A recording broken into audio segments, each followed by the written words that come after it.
بسم الله الرحمن الرحيم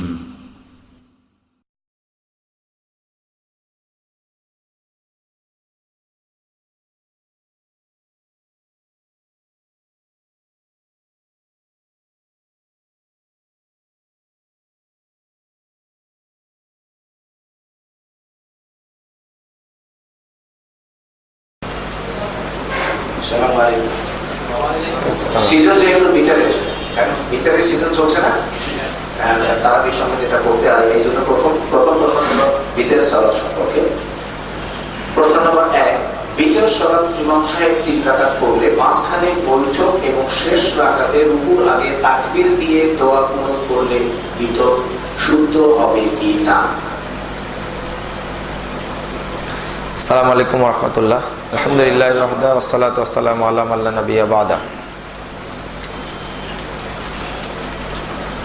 বিতির সালাত আদায়ের নিয়ম যেটা হাদিসে বর্ণিত হয়েছে, রাসূলুল্লাহ সাল্লাল্লাহু আলাইহি সাল্লাম যেভাবে পড়েছেন, রাসূলের বিতিরের সাথে প্রশ্নের বিতিরের মিল নেই। 2 রাকাত পরে তাশাহুদ পড়ে আবার আর 1 রাকাত পড়ার মর্মে হাদিসটা দারাকুতনিতে এসেছে, কিন্তু দুঃখজনক হলো ইমাম দারাকুতনি নিজেই হাদিসটিকে জয়ীফ বলেছেন। তার আগে মাঝখানে তাশাহুদ পড়তে হবে না, এই মর্মে হাদিস নিয়ে আসছেন একই ইমাম। আগেরটা সহি, পরেরটা জয়ীফ, তিনি নিজেই জয়ীফ বলেছেন। সুতরাং মাঝখানে তাশাহুদ পড়ার হাদিস জয়ীফ। দুঃখজনক হলো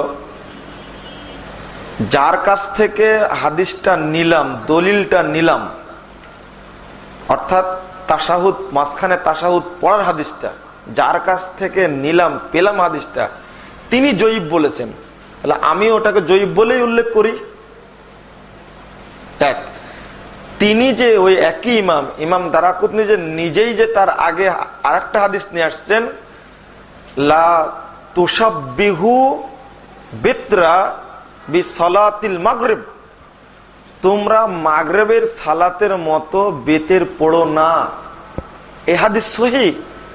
এটা নিয়ে আসলাম না কেন? এক, রাসূলুল্লাহ সাল্লাল্লাহু আলাইহি ওয়াসাল্লাম একটানা বেতের পড়েছেন 3 রাকাত। সহিহ বুখারী 135 পৃষ্ঠায় মূল গ্রন্থে পাবেন, হাদিসটি বর্ণিত হয়েছে। আবার 2 রাকাত পড়ার পরে সালাম ফিরানোর পরে আর 1 রাকাত পড়েছেন, এটাও বুখারীর হাদিস। কিন্তু মাঝখানে তাশাহুদ পড়ে আর 1 রাকাত পড়া মর্মে সহিহ বর্ণনা নেই। আরেকটি প্রশ্ন থেকে গেল, আল্লাহু আকবার বলে তাকবীর দিয়ে দোয়া পড়া, এটা বর্ণনা পাওয়া যায় কিন্তু অস্তিত্ব নাই, রেফারেন্স নাই, লা আসলা লাহু। বিশেষ করে আল্লামা নাসিরউদ্দিন আলবানী রাহিমাহুল্লাহ এই বর্ণনা উল্লেখ করে বলছেন, লা আসলা লাহু, এর কোনো ভিত্তি নেই। অথচ চলছে সমাজে এই যে রফলে আয়োজন করে আল্লাহু আকবার বলে হাত তোলা, আবার যে হাত বেঁধে দোয়া পড়তে হবে, এটাও কিন্তু ওর মধ্যেও নেই, এমনি চলছে। হ্যাঁ, কোনো ব্যক্তি যদি বলে যে অমুক কিতাবে বর্ণিত হয়েছে, তখন কথা আসবে। তবে মুহাদ্দিসগণের বক্তব্য স্পষ্ট, এটা ইরওয়ালুল গালিলের মধ্যে নাসিরউদ্দিন আলবানী রাহিমাহুল্লাহ বলছেন, লা আসলা লাহু, এই বর্ণনার কোনো ভিত্তি নেই। সুতরাং পুনরায় আল্লাহু আকবার বলে হাত বেঁধে বিতির কুনুত পড়তে হবে, এই মর্মে কোনো দলিল নেই। বরং আপনি পড়তে পারেন, প্রথমে সূরা ফাতিহা পড়লেন, তারপর আরেকটি সূরা পড়লেন, পড়ার পরে তারপরে কুনুতুল বিতিরটা পড়ে নেওয়ার পরে আপনি আল্লাহু আকবার বলে রুকুতে চলে যান। অথবা রুকু থেকে উঠার পরেও আপনি কুনুত পড়তে পারেন, হাত তুলে এইভাবে যেভাবে মুনাজাত করেন এভাবে পড়তে পারেন, তবে হাতটা মুখে মাসা করা যাবে না। আবু দাউদের 209 পৃষ্ঠায় এই মুখ মাসা করার হাদিস বর্ণিত হয়েছে। ইমাম আবু দাউদ নিজেই বলেছেন কুল্লুহা ওয়াইহা, মুখ মাসা করা যত বর্ণনা আছে সবগুলো দুর্বল, নিতান্তই দুর্বল, চলবে না। ইমাম আবু দাউদ বলে গেছেন আজ থেকে 1200 বছর পূর্বে, আজকে 1400 কথা হিজরি চলছে, অনেকদিন আগে বলে গেছেন। কেতাবে আছে, আবু দাউদের মধ্যে আছে, ইমাম আবু দাউদ নিজেই বলছেন হাদিসটা ঠিক না, একেবারে নিতান্তই দুর্বল। আমরা মুখ মাসা করা করব না, শুধু ভেতরে যখন পড়লাম, দোয়া যখন পড়া হয়ে গেল হাতটা ছেড়ে দিয়ে আমি সেজদায় চলে যাব। আশা করি পরিষ্কার হয়েছে বিষয়টি। জি, দ্বিতীয় প্রশ্নটি করেছেন গোলাম ভাই, সাহু সেজদার সঠিক পদ্ধতি কি? প্রচলিত সাহু সেজদা চলবে কিনা? জি, আলহামদুলিল্লাহ, এটা একটা ভালো প্রশ্ন। সাহু সেজদার প্রচলিত যে নিয়ম চালু আছে, সালাতে ভুল হলো, তাশাহুদে পড়ছি, পড়ার পরে তাশাহুদ শেষ করে ডান দিকে আসসালামু আলাইকুম ওয়া রাহমাতুল্লাহ বললাম, বলার পরে আবার সেজদা দিলাম, দুইটা সেজদা দিয়ে আবার তাশাহুদ পড়লাম, যে রেওয়াজ চালু আছে এটা সহিহ হাদিস দ্বারা প্রমাণিত নয়। বিশেষ করে ডান দিকে একবার সালাম ফিরানোর মর্মে পৃথিবী কোনো জাল হাদিসও নাই। সাহু সেজদা দেওয়ার সময় একবার ডান দিকে সালাম ফিরাতে হবে মর্মে পৃথিবীতে কোনো জাল হাদিসও নাই, সমাজে চালু আছে। তবে মুনকার একটা হাদিস বর্ণিত হয়েছে সাহু সেজদার পরে আবার তাশাহুদ পড়া সম্পর্কে। আপনি আবু দাউদ খুলুন, 102 পৃষ্ঠা 3 পৃষ্ঠা, এই হাদিসটি বর্ণিত হয়েছে। আমার সমস্যা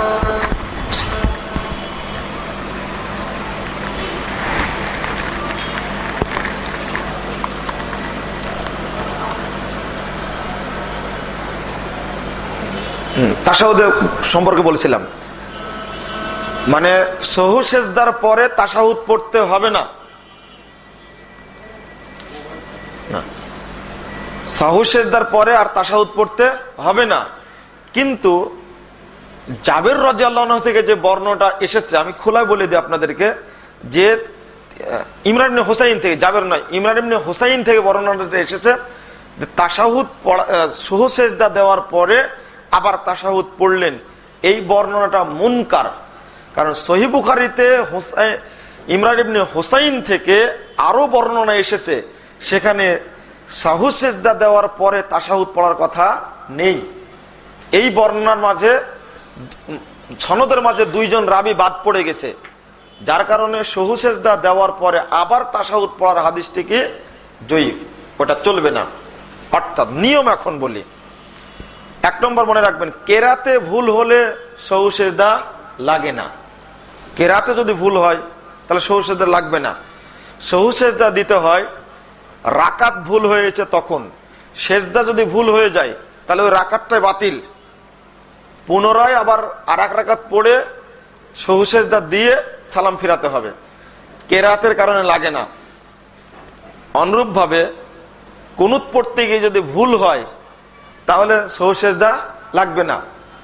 মূলত কোনো ওয়াজিব বাদ পড়লে বা রুকুন বাদ পড়লে সাহু সেজদা লাগে। কিভাবে সাহু সেজদা দিবেন? আপনি 4 রাকাত সালাত পড়ছিলেন, 2 রাকাত পড়ে আবার উঠে গেলেন, তাশাহুদ পড়লেন না, তাশাহুদ বাদ গেল।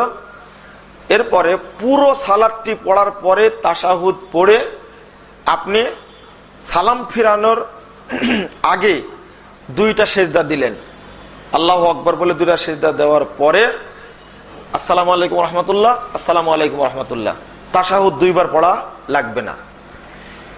রাকাত বাদ পড়ে গেছে, পরে বুঝতে পারলেন 1 রাকাত ছুটে গেছে, ওই রাকাতটি পড়ার পরে আপনি তাশাহুদ পড়লেন, পড়ার পরে 2টা সেজদা দিলেন, দেওয়ার পরে আপনি সালাম ফিরালেন। এই একটা পদ্ধতি। আর একটা পদ্ধতি, দেখা যাচ্ছে যে ওই সাহু সেজদা যে দিবেন আপনি এটাও ভুলে গেছেন, হতে পারে না এরকম, এটা হয়ে গেছে, তখন কি করবেন আপনি? তখন সালাম ফিরানোর পরে আবার 2টা সেজদা দিবেন, দিয়ে আসসালামু আলাইকুম রাহমাতুল্লাহ, আসসালামু আলাইকুম রাহমাতুল্লাহ, এই মর্মে অনেকগুলো হাদিস বর্ণিত কিতাবুত তাশাহুদের মধ্যে, সহিহ বুখারীর মধ্যে আসে 107, 8, 9 পৃষ্ঠা, অনেকগুলো হাদিস বর্ণিত হয়েছে, আপনার সেখান থেকে নিতে পারবেন। ধন্যবাদ। পরিষ্কার তো? কারো প্রশ্ন আছে এ ব্যাপারে?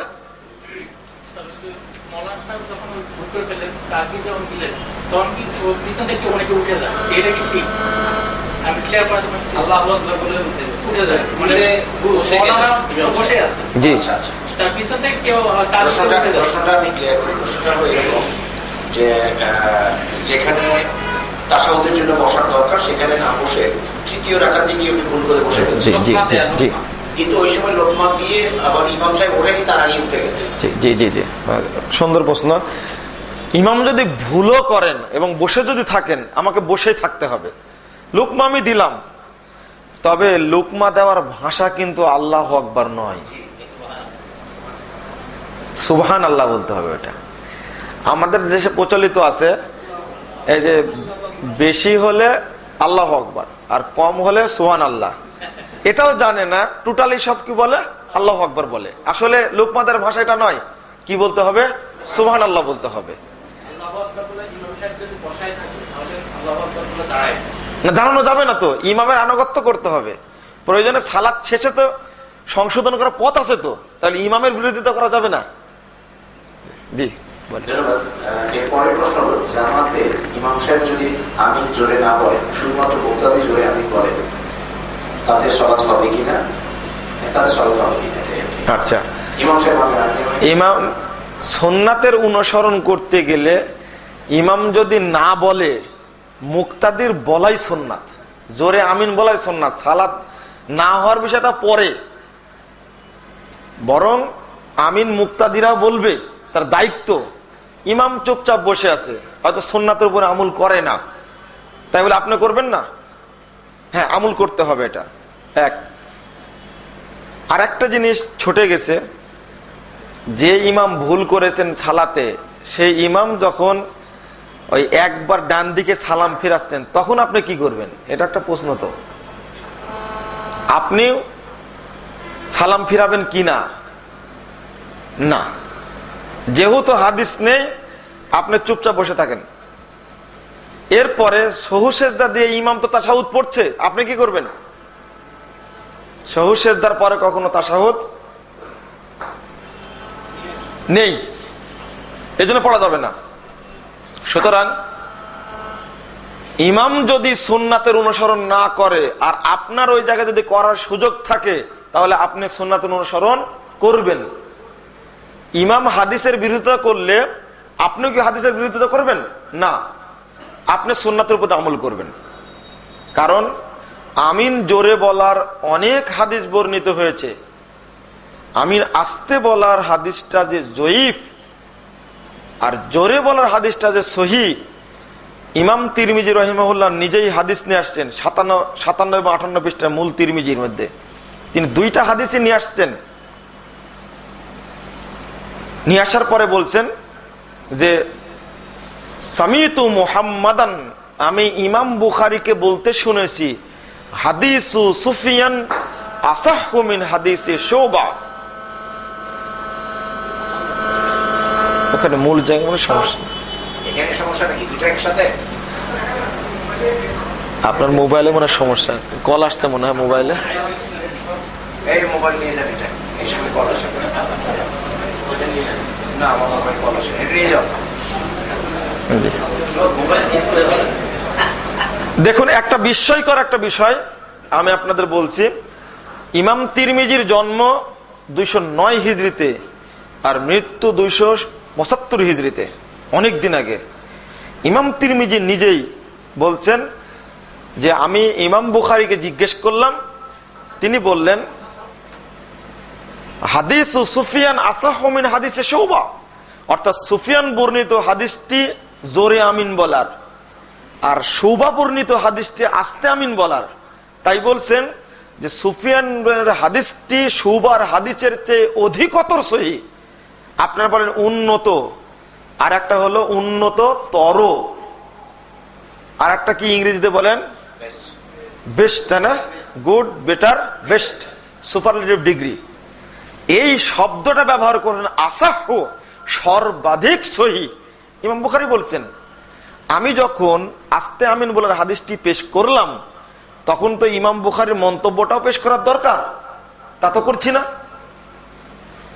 আমি এখানে আপনি এগিয়ে যান না, এই যে আপনাদেরকে সাইদুজ্জামান ইমাম সাহেব আপনাদের একটা জিনিস পেশ করেছে, এখানে রফুল আয়দান না করার হাদিস পেশ করেছে, এবং একটা জিনিস এখানে আপনাদের বলে দি, লা ইয়ারফাউল মুসাল্লি ইয়াদাইহি ইল্লা ফি তাকবীরাতিল উলা, একটা শিরোনাম দিয়েছে। দেওয়ার পরে ইমাম আবু দাউদ যে হাদিসটি বর্ণনা করেছেন, এই হাদিসটি এখানে নিয়ে আসা হয়েছে, কিন্তু ইমাম আবু দাউদ যে মন্তব্য করেছেন এখানে কিন্তু মন্তব্যটা নাই। আমি 100% আপনাকে চ্যালেঞ্জ করছি, ইমাম আবু দাউদ যে মন্তব্যটা করেছেন হাদিসটি, মানে একবার রফল আয়দান হাদিসটি, ইমাম আবু দাউদ বলছেন, সাইদুজ্জামান চলে গেছে নাকি? তুমি শোনো, তুমি গিয়ে যাচাই করে দেখবা, 110 পৃষ্ঠা খুলবা আবু দাউদের, দেখবা তুমি ওখানে উল্লেখ করেছেন, একবার রফল আয়দান হাদিসটা উল্লেখ করার পরে ইমাম আবু দাউদ বলছেন, শুনুন, হাদা হাদিসুন মুখতাসারুন মিন হাদিসিন তাবিলিন, এই হাদিসটি বড় হাদিসের সংক্ষিপ্ত রূপ, লাইসা হুয়া বি সহিহিন, এই হাদিস সহিহ নয়। হাদিস উল্লেখ করা হলো কিন্তু আবু দাউদের মন্তব্য নাই এই জায়গায়। দোষ কার, আমার না যিনি এটা লিখেছেন তার? তাহলে আপনি তো ধোঁকা খাবেন, আলেমরাই ধোঁকা খাবে। নাই, এটা মন্তব্যটা নাই। অথচ ইমাম আবু দাউদের জন্ম 204 হিজরিতে, মৃত্যু 269 হিজরিতে, কেন থাকলো না 79 হিজরিতে? এতদিন আগের মন্তব্য আবু দাউদে আছে, আমি মানুষের কাছে পেশ করলাম পৃষ্ঠাটা, কিন্তু তার মন্তব্যটা পেশ করলাম না। আসলে আপনারা হয়েছেন জেনারেল শিক্ষিত, খুব ভালো হতো সাইদুজ্জামান যদি আবু দাউদ নিয়ে আসতো, তা আপনাদের সাথে একবারে এখানে হয়ে যেত জিনিসটা, যে মুজাফফর বিন মোহসিন যেটা বললো দেখো তো ঠিক বলেছে কিনা, কেন নিয়ে আসা হলো না? জি বলেন। পৃষ্ঠা নাম্বার বলে দিয়েছেন, সুতরাং খুঁজে নেবেন।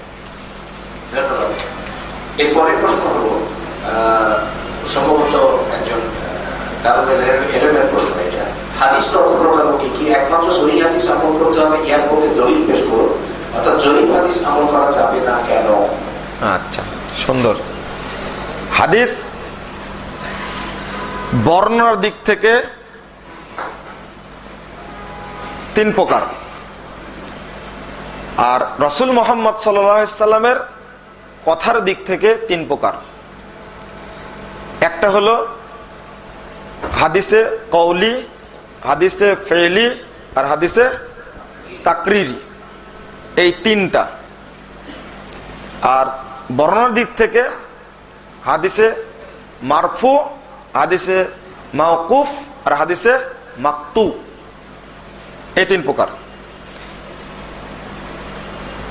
হাদিসে কওলি, ফেইলি, তাকরিরি, এটা মুহাম্মদ রাসূলুল্লাহ সাল্লাল্লাহু আলাইহি ওয়াসাল্লাম বলেছেন, যেটা এটা তার মানগত। বর্ণনার দিক থেকে এসে কখনো হাদিস মারফু হয়, কখনো মাওকুফ হয়, কখনো মাকতু হয়। এবার দ্বিতীয় প্রশ্ন হলো, জয়ীফ হাদিস মানা যাবে না, এর দলিল কোথায়?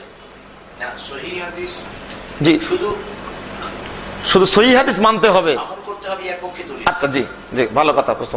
তারপরে জয়ীফ হাদিসের বিষয়টা আসছে, সহিহ হাদিসে আমল করতে হবে, তার পক্ষে দলিল আমি বক্তব্যে একটু বলেছি। আল্লাহ রাব্বুল আলামিন বলেছেন সূরা হামিম সেজদা 23 নম্বর আয়াত খুলুন, লা ইয়াতিহিল বাতিলু মিন বাইনি ইয়াদাইহি ওয়ালা মিন খালফিহি তানজিলুম মিন হাকিমিন হামিদ। আল্লাহ বলছেন, যেটা নাজিল হয়েছে আল্লাহর পক্ষ থেকে, তার সামনের দিক থেকে পিছন দিক থেকে বাতিল প্রবেশ করতে পারে না। আল্লাহ বলছেন সূরা আনআম 115 নম্বর আয়াত, ওয়া তাম্মাত কালিমাতু রাব্বিকা সিদকাও ওয়া আদলা। আপনার প্রভুর পক্ষ থেকে যে কালেমা এসেছে, বিধান এসেছে, সেটা সততা এবং ন্যায়ে পরিপূর্ণ একেবারে, এর মধ্যে অসততাও নেই, অন্যায়ও নেই, পরিপূর্ণ সততায়। তাহলে কালেমা দুইটাই যেটা আল্লাহর পক্ষ থেকে নাজিল হয়েছে, তার মধ্যে কোনো ত্রুটি থাকতে পারে না, থাকতে পারে না। আল্লাহ বলেছেন সূরা হিজর 9 নম্বর আয়াতে, ইন্না নাহনু নাযালনা যিকরা ওয়া ইন্না লাহু লাহাফিজুন। জিকির আমি নাজিল করেছি, আমি হেফাজত করব এর। জিকির বলতে কোরআন এবং হাদিস দুইটি। সূরা নাহল 43 নম্বর আয়াতটা খুলুন। আল্লাহ বলেছেন ওয়া আনজালনা ইলাইকা যিকরা লিতুবাইয়িনা লিন-নাস মা নুযিলা ইলাইহিম। প্রথম জিকির অর্থ হলো হাদিস, পরের জিকির অর্থ হলো কোরআন। তাদের কাছে যে কোরআন নাজিল হয়েছে এর ব্যাখ্যা করার জন্য আপনার উপরে আমি হাদিস নাজিল করেছি। তাহলে কোরআনও আল্লাহর ওহী, হাদিসও আল্লাহর ওহী, আর দুইটাই আল্লাহর পক্ষ থেকে কি, মানে আল্লাহর পক্ষ থেকে হেফাজত, মানে সংরক্ষিত। এখন আল্লাহর বিধানের মধ্যে একটা বিধানকে আপনি জয়ীব বললেন কেন? জয়ীব মানে কি? দুর্বল। তা আল্লাহর বিধান কি দুর্বল? না, দুর্বল তো হতে পারে না।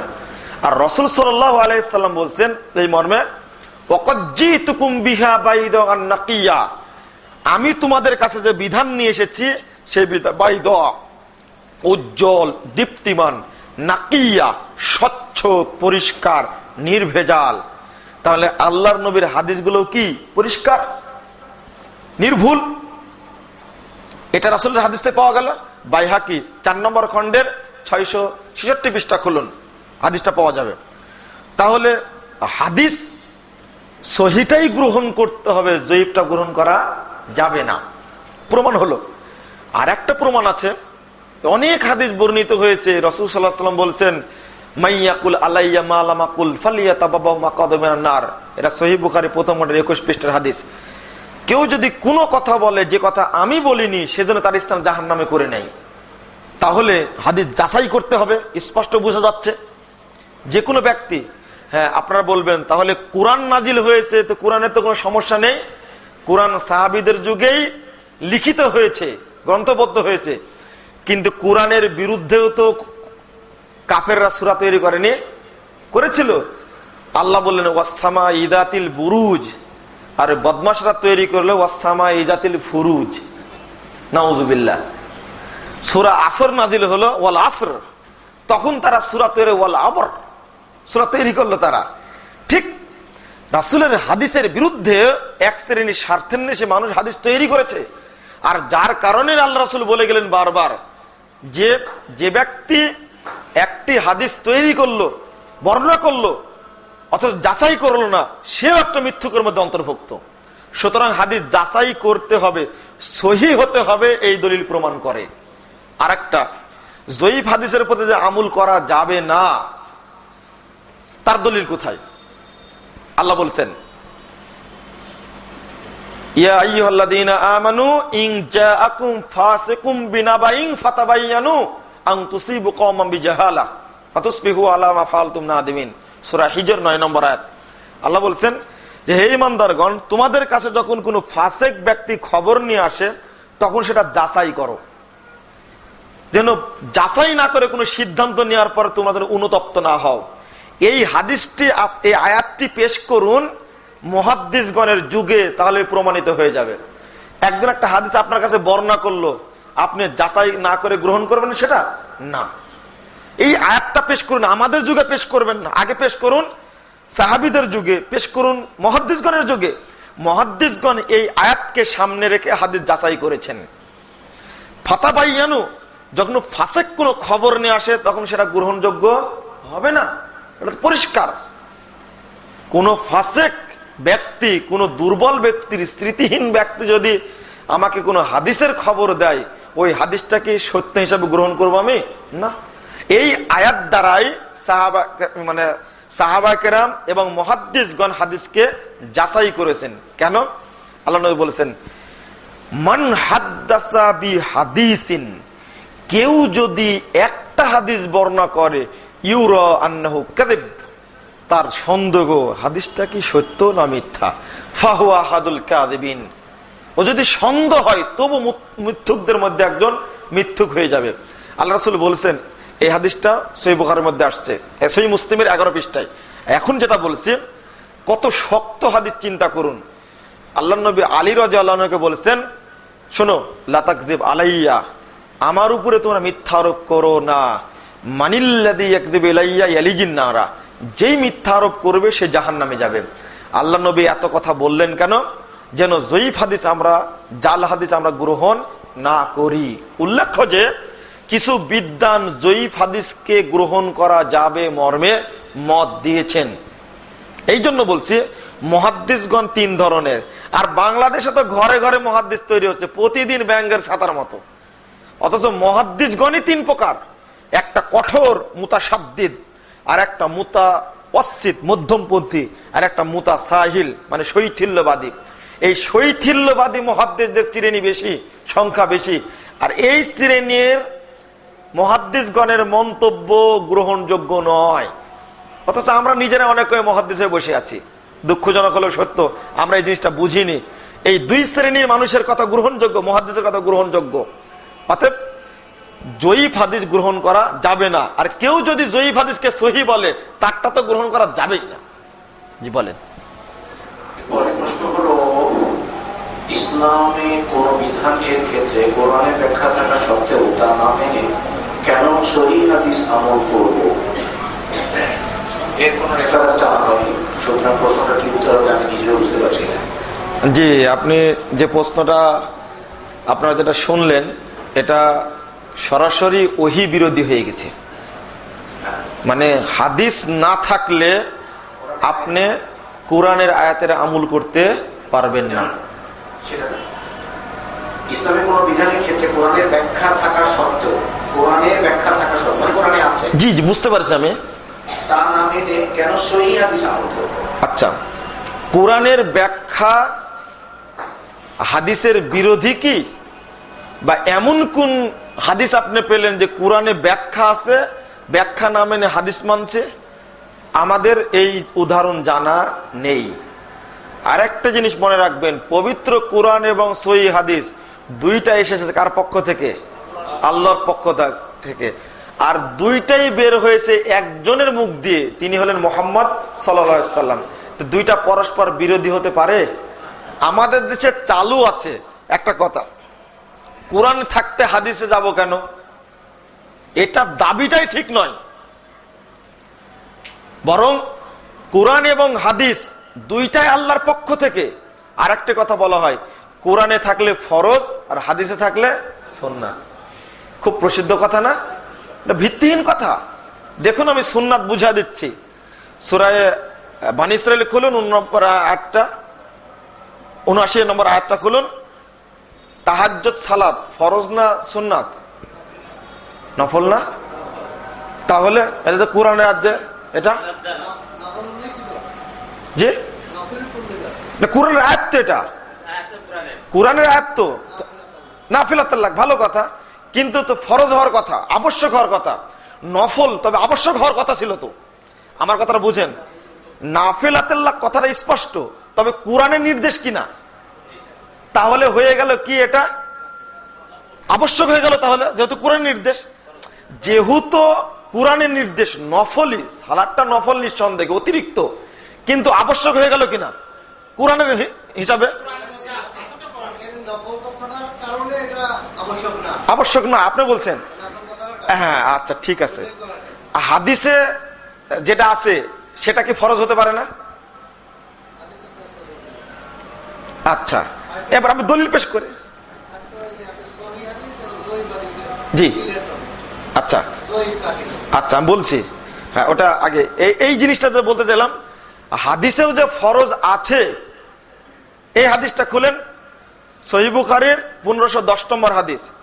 ইবনে উমর রাদিয়াল্লাহু আনহু বলছেন, ফারাজা রাসূলুল্লাহ সাল্লাল্লাহু আলাইহি ওয়াসাল্লাম যাকাতাল ফিত্রে সাআমিন তাআমিন সাআমিন শাইন সাআমিন জাবিবিন। রাসূল সাল্লাল্লাহু আলাইহি ওয়াসাল্লাম ফরজ করেছেন সাদাকাতুল ফিতর, একসা খাদ্যের, একসা খেজুরের, একসা পনিরের। তাহলে হাদিস আল্লাহ নবী ফরজ করতে পারেন কিনা? এই তো হাদিস পাওয়া গেল আল্লাহ নবী ফরজ করেছেন। ফেতরা দেওয়া কি ফরজ? এটা ফরজ করেছেন কে? মুহাম্মদ রাসূলুল্লাহ সাল্লাল্লাহু আলাইহি ওয়াসাল্লাম। কোরআনের মধ্যে যেমন ফরজ বিধানও আছে, নফল বিধানও আছে, হাদিসের মধ্যে তেমনি ফরজও আছে, নফলও আছে। আল্লাহ শুধু হারাম করতে পারেন, রাসূল হারাম করতে পারেন না? হ্যাঁ, আল্লাহ রাসূল হারাম করেছেন ওই গৃহপালিত গাধা যেটা মানুষ যেটা বাড়িতে পালে, এই গাধাকে রাসূল সাল্লাল্লাহু আলাইহি ওয়াসাল্লাম হারাম করেছেন, অথচ কোরআনে হারাম নেই। আল্লাহ রাসূল বলেছেন, তোমাদের মধ্যে কাউকে যেন এমনটা না দেখি সে এরকম ভাবে ঠেস দিয়ে বসে থাকবে আর বলবে মা ওয়াজাদনা মিনাল কুরআন, আমরা যেটা কোরআন থেকে পাবো সেটা গ্রহণ করব, আর কোরআনে যা পাবো না সেটা আমরা গ্রহণ করব না। এরপর আল্লাহ রাসূল বলেন, এমন লোক যেন তোমাদের না দেখি, বরং উতিতুল কুরআনা ওয়া মিসলাহু, আমাকে কোরআনও দেওয়া হয়েছে, তার সাথে আর একটা বস্তু দেওয়া হয়েছে। তাহলে হাদিসও দেওয়া হয়েছে। তাহলে মানে কোরআন এবং হাদিস পৃথক ভাবে দেখা যাবে না।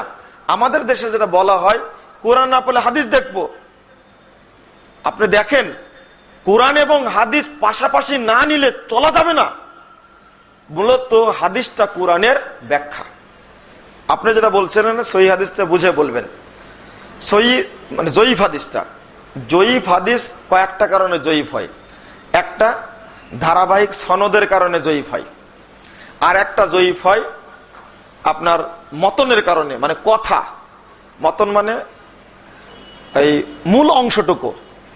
আমরা বলি আনাবি হুরায়রা রাদিয়াল্লাহু আনহু কল কল রাসূলুল্লাহ সাল্লাল্লাহু আলাইহি সাল্লাম, এরপরে বলি কুল্লু উম্মতি ইয়াদখুলুনা জান্নাহ। এই রাসূলের কথাটুকে বলা হয় মতন, মূল অংশ। আর তার আগে হাদিসটি বর্ণিত হয়েছে কিভাবে, হাদিসটা যাকে সনদ বলা হয়, এটাকে এই সনদের যার রাবি, যাদের কাছ থেকে এসেছে, অমুক থেকে অমুক, অমুক থেকে অমুক, অমুক থেকে অমুক, এটা হলো সনদ। এর কারণে হাদিস জয়ীফ হয়। আর আরেকটা হলো মতনের কারণে জয়ীফ হয়, কথার মধ্যে ত্রুটি। যেমন কিছুক্ষণ আগে রুমটাতে বুঝাচ্ছিলাম, হাদিসের মতন এক হাদিসে বর্ণিত হয়েছে, কিছুক্ষণ আগে বললাম একই রাবি থেকে এসেছে অনেকগুলো সহিহ হাদিস। তাশাহুদের মানে সহু সেজদার পরে আল্লাহর নবী আর তাশাহুদ পড়েননি, কিছুখানে বুঝালাম না? সহু সেজদার পরে আল্লাহর নবী আর কি পড়েননি? তাশাহুদ পড়েননি। এই একই রাবি থেকে অনেক হাদিস বর্ণিত হয়েছে, বুখারী মুসলিম অনেক জায়গাতে। কেবলমাত্র একটা সনদ আসছে যে ফাসাজাদা সাজদাতাইন ও তাশাহাদা, তিনি দুইটা সহু সেজদা দিলেন এবং তাশাহুদ পড়লেন। তাহলে এই অংশটুকু মতনের ত্রুটি রয়েছে হাদিসের, যার কারণে এই হাদিস গ্রহণযোগ্য নয়। একে জয়ীফ হাদিসের অনেক প্রকার আছে, জয়ীফ, মুরসাল, মাকতু, মুআল্লাক, মুআল্লাম, তাদলিস, মুদাল্লিস, তারপরে মুনকার, মাউদু, আপনার ইস্তিরাব, মুস্তারাব, অনেকগুলো, প্রায় 55-56টা প্রকার আছে শুধু জয়ীফ হাদিসের। মূলত হাদিস গ্রহণের দিক থেকে দুই প্রকার, একটা হলো মাকবুল আর একটা হলো মারদুদ। মাকবুল মানে গ্রহণযোগ্য, মারদুদ মানে প্রত্যাখ্যানযোগ্য। আমি উসুলে হাদিস আলোচনা করতে যাচ্ছিলাম, উসুলে বুঝবেন না আপনারা। উসুলে হাদিসে হাদিসকে গ্রহণযোগ্যর দিক থেকে দুই প্রকারে ভাগ করা হয়েছে, একটা হলো মাকবুল আর একটা হলো মারদুদ। মাকবুল মানে গ্রহণযোগ্য, মারদুদ মানে বর্জনযোগ্য। যে কোনো আলেমকে জিজ্ঞেস করবেন হাদিস গ্রহণের দিক থেকে কয় প্রকার, উনি বলবেন দুই প্রকার, একটা হলো মাকবুল, একটা মারদুদ। আপনি এবার বলুন যে জয়ীফটা কোন প্রকারের অন্তর্ভুক্ত? সাইদুজ্জামান বুঝেছো বিষয়টা? গ্রহণযোগ্যর দিক থেকে দুই প্রকার, একটা মাকবুল, একটা মারদুদ। এবার দ্বিতীয় প্রশ্ন করবেন যে জয়ীফটা মাকবুলের অন্তর্ভুক্ত না মারদুদের অন্তর্ভুক্ত, তাহলে উত্তর পেয়ে যাবেন। জয়ীফ যে কোন উসুলে হাদিসের গ্রন্থের মধ্যে জয়ীফটাকে উল্লেখ করা হয়েছে মারদুদের মধ্যে, মানে অগ্রহণযোগ্য, প্রত্যাখ্যানযোগ্য প্রত্যেকেই। কিন্তু বিতর্ক করি আমরা কোথায় এসে? মানুষের সামনে এসে। আশা করি পরিষ্কার হয়েছে। বলেন। আমার একটা রিলেটেড প্রশ্ন। জি জি বলেন। জয়ীফ এবং সহিহ এগুলো নির্ধারণ করলেন কারা? আচ্ছা আচ্ছা আচ্ছা, জি হ্যাঁ, খুব সুন্দর প্রশ্ন।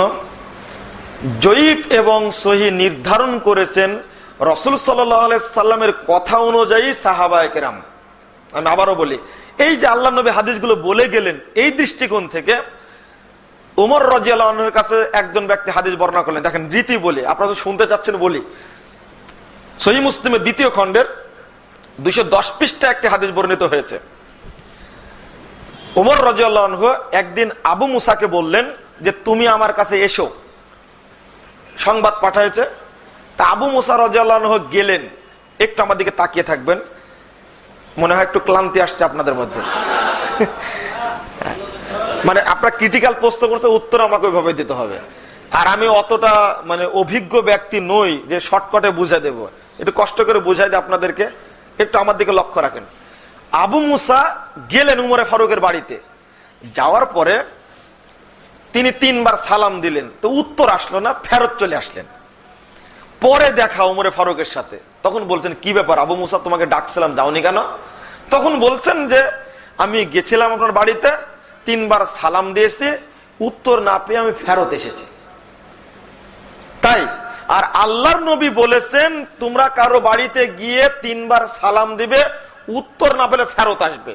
শুনেন এই যে হাদিসটি, আবু মুসা তখন দলিল পেশ করছেন উমরে ফারুকের কাছে, আল্লাহর নবী বলেছেন কারো বাড়িতে গিয়ে 3 বার সালাম দিবা, উত্তর না পেলে ফেরত আসবে, আমি ফেরত এসেছি। এই হাদিসটি সম্পর্কে উমরে ফারুক বলেছেন আকিম আলাইহিল বাইয়িনা, আবু মুসা তুমি দলিল পেশ করো। আওয়ালা উদিয়ান্না যহরাকা ওয়া বাতনাক অফির রায়াতিন লা আকতুলান্নাক, যদি তুমি দলিল পেশ না করতে পারো আমি তোমাকে পেট পিঠ চিরে তোমাকে হত্যা করব। এই দেখেন রাসূলের হাদিস যাচাই করার একটা কত বড় একটা সচেতন মাধ্যম, একটা চিন্তা করুন। কে করছেন এটা? কে? ওমরে ফারুক রাদিয়াল্লাহু আনহু। দলিল দেওয়া আগে, তারপরে দলিল বিহীন তোমাকে ছাড় দেব না। এবার আবু মুসা রাদিয়াল্লাহু আনহু একেবারে হন্তদন্ত, ওমর যেটা বলেছেন সেটা করবেন, যদি না পায় দলিল কি হবে। খুব হন্তদন্ত হয়ে ভীতু হয়ে দৌড়াচ্ছেন। এক জায়গায় কয়েকজন সাহাবী আছেন, তার মধ্যে উবাই ইবনে কাব রাদিয়াল্লাহু আনহু আছেন। বলছেন কি ব্যাপার আবু মুসা, তোমার এই অবস্থা কেন? ঘটনাতেই খুলে যখন বলেছেন ফাজিওনা মাযুরা, হাদিসের শব্দ আসছে, একেবারে ভীতু সন্ত্রস্ত হয়ে গেছেন।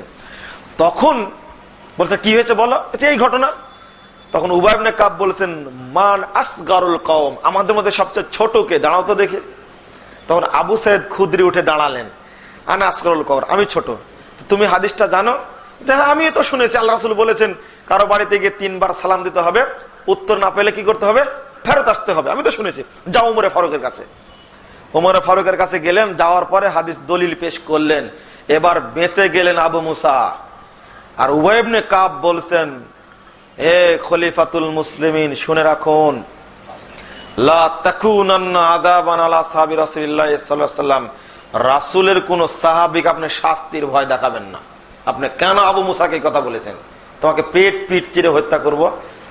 তখন উমর রাদিয়াল্লাহু আনহু বলেছেন আবু মুসা লাম আত্তাহিমকা বাল খাশিতু আন তাকাওয়ালা রাসূলিল্লাহ সাল্লাল্লাহু আলাইহি ওয়াসাল্লাম, আরে আবু মুসা আমি তোমাকে অভিযুক্ত করতে চাইনি, বরং ভয় পাচ্ছিলাম কেউ হাদিস তৈরি করলো কিনা। তাহলে হাদিস যাচাই করার প্রেক্ষাপট পেয়েছি। ঠিক এরকমই বর্ণনা উসমান থেকে এসেছে, এরকমই বর্ণনা আলী থেকে এসেছে। তারই ভিত্তিতে মুহাদ্দিসগণ হাদিস সংগ্রহ করতে গিয়ে যাচাই করেছেন কার পক্ষ দিয়ে পাওয়া যাচ্ছে কথা। তাহলে হাদিসের ভিত্তিতেই হাদিসকে সহিহ এবং জয়ীফ নির্ণয় করা হয়েছে। জি বলেন। বিষয়টা আমরা বুঝলাম যে এটা এখানে তৈরি হয়নি, না না না পরিকল্পিত না, এটা হাদিস সংগ্রহ করেছেন সেই মুহাদ্দিসগণই এটা সবকিছু বিচার বিশ্লেষণ করে ছেড়ে দিয়েছেন, আলেমগণ এটাকে উদ্ধার করছে। ধন্যবাদ। জি, তবে এখন একটু বিশ্লেষণযোগ্য একটা কথা কিছুক্ষণ আগে রোমের মধ্যে উল্লেখ করেছিলাম। আপনারা এখন একটা বিষয় আশ্চর্যান্বিত হবেন। আপনাদের ইমাম আছে সাইদুজ্জামানকে লক্ষ্য করে বলছে একটা হাদিস প্রচারিত আছে। হাদিসটা হলো আপনার হেদায়ের মধ্যে উল্লেখ করা হয়েছে 110 পৃষ্ঠা, খুব গুরুত্বপূর্ণ একটা হাদিস, যে রফল আদান করে না সালাতের মধ্যে রুকু থেকে উঠে রুকুতে যাওয়ার সময় এই আমলটাকে নাকচ করার জন্য, বাতিল করার জন্য একটা হাদিস তৈরি করা হয়েছে।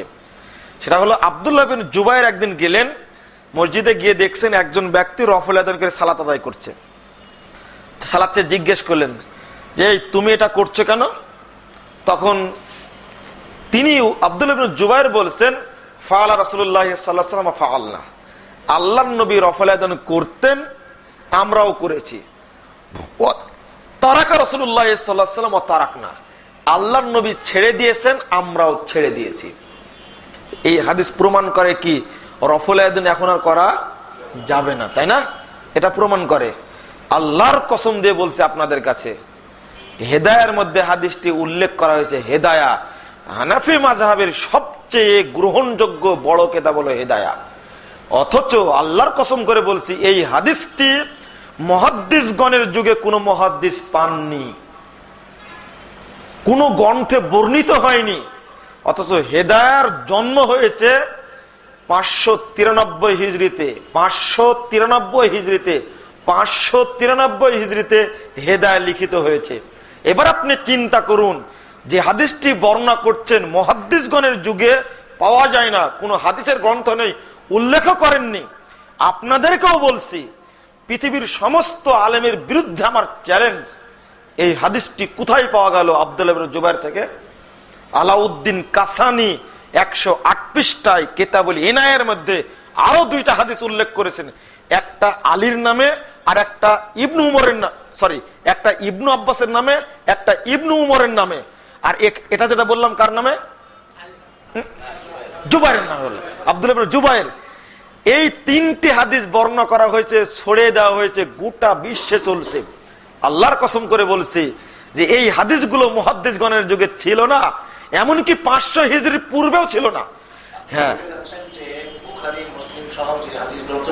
জি জি জি, না বুখারী মুসলিম কেন, পৃথিবীর কোন হাদিস গ্রন্থে না এটা উল্লেখ করা হয়েছে। আমি আমার ওই জাল হাদিসের বইটা কই, এই বইটার মধ্যে এই বিষয়ে আমি বিস্তারিত আলোচনা করেছি এবং কিছু কড়া কথা বলে দিয়েছি। যদি আপনারা কথাটা যাচাই করেন একটু ভালো করে, আমি আনন্দিত হব। আমি লিখছি, আপনারা পড়বেন, তাতে আমি নেকি পাবে, আনন্দিত হব। এর মধ্যে আমি উল্লেখ করেছি জাল হাদিসের কবর রাসূলুল্লাহ সাল্লাল্লাহু আলাইহি অংশটুকু। কেন বললাম এটা? আগেই মুহাদ্দিসগণ জাল জয়ীব বলেছেন তাদের যুগে, কিন্তু এই যুগে যখন হাদিস জাল করা হচ্ছে, তখন কি আমরা বলবো না হাদিসটা জাল? আজকে বলে গেলাম, এই 3টা হাদিস হেদায়েতে উল্লেখ করা হয়েছে, এনায়েতে উল্লেখ করা হয়েছে, হাদিস জাল, হাদিস 3টা জাল, হাদিস 3টা জাল। এটা 500 হিজরিতে জাল করা হয়েছে, এতে কোনো সন্দেহ নাই। বলেন। এরপরে প্রশ্ন হলো, একটা প্রশ্ন এর আগে উত্তরটা হয়ে গেছে, প্রশ্নটা পড়ি তাহলে আপনি বুঝতে পারবেন। সেটি হলো, যখন কোরআনের কোন আয়াতের সাথে সহিহ হাদিসের বিরোধ দেখা দেবে, আমি জানি জি জি জি, আমি উল্লেখ করে দিই সংশ্লিষ্ট প্রশ্ন। কোন আয়াতের সাথে যখন সহিহ হাদিসের বিরোধ দেখা দেবে, ভালো কথা, একটা উদাহরণ দেন। জি,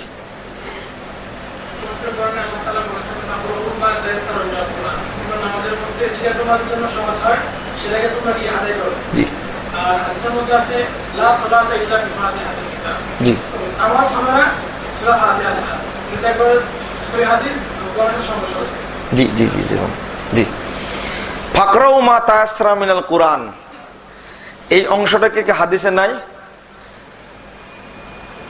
সাথে যেমন তুমি দাঁড়াও, আমি বুঝায় বলছি। তুমি যে দলিলটা পেশ করলে, এই যে কোরআনের আয়াতটা যে আল্লাহ রাব্বুল আলামিন বললেন, এই অংশটাকে রাসূলের মুখ দিয়ে বের হয়নি হাদিসে? বলো এটা, তাহলে উত্তরটা হয়ে যাবে। কেন এটা জানতে হবে তো। সহিহ বুখারীর 104 পৃষ্ঠার হাদিস, যেটা বলছে হাদিসটা, আল্লাহর নবী যে সালাতে ভুল করলে যে ব্যক্তি, তাকে শিক্ষা দিলেন।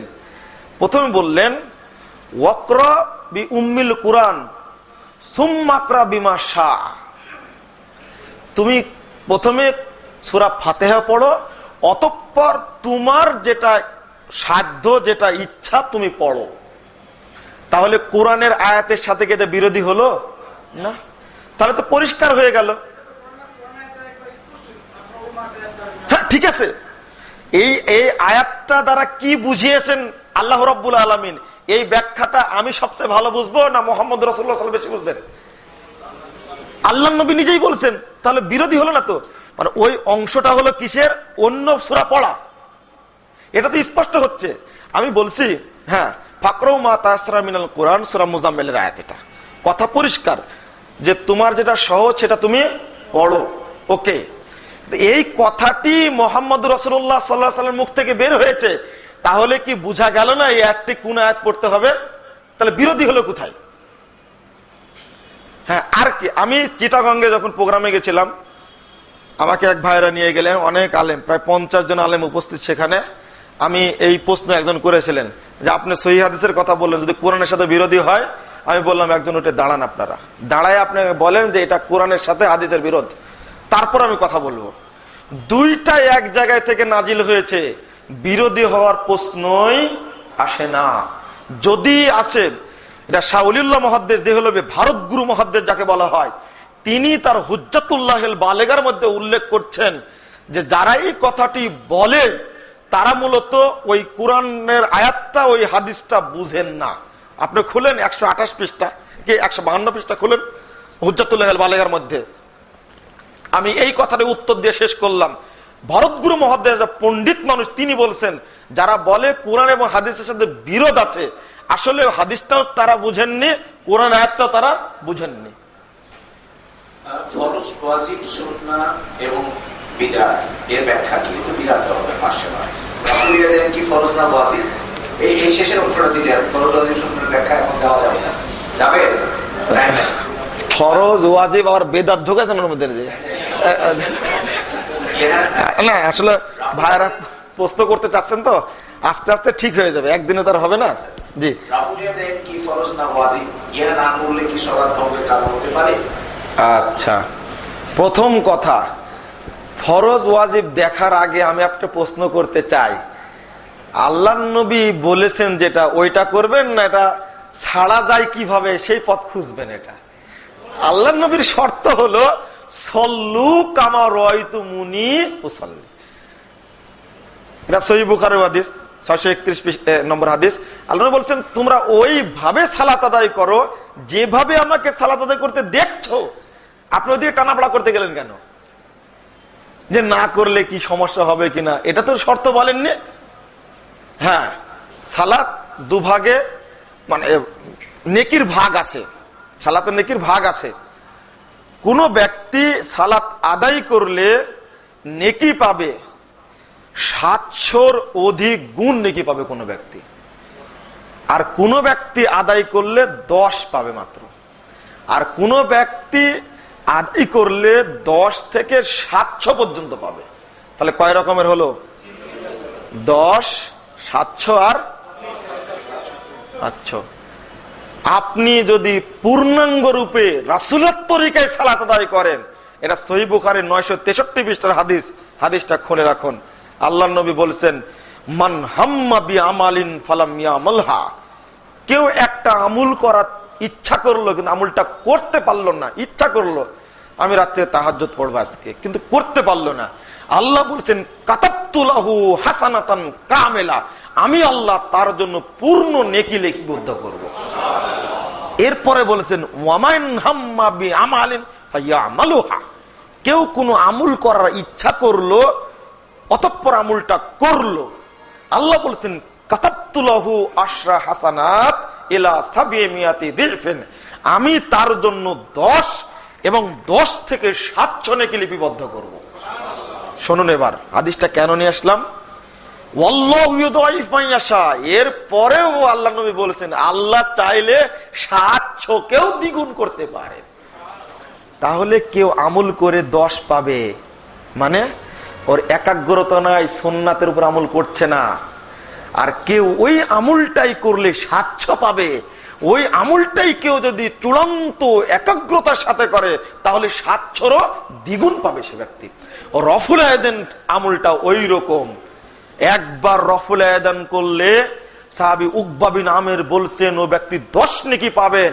10 নেকি পাওয়ার অর্থ হলো, হাদিস পেশ করেছেন আলবানী 128 পৃষ্ঠা সিফাতুস সালাতুন নবী, তিনি বলছেন এই হাদিস প্রমাণ করে একবার রফুল আয়দান করলে ওই ব্যক্তি সুন্নাত আমল করলে 700-র দ্বিগুণ নেকি পাবে ওই ব্যক্তি।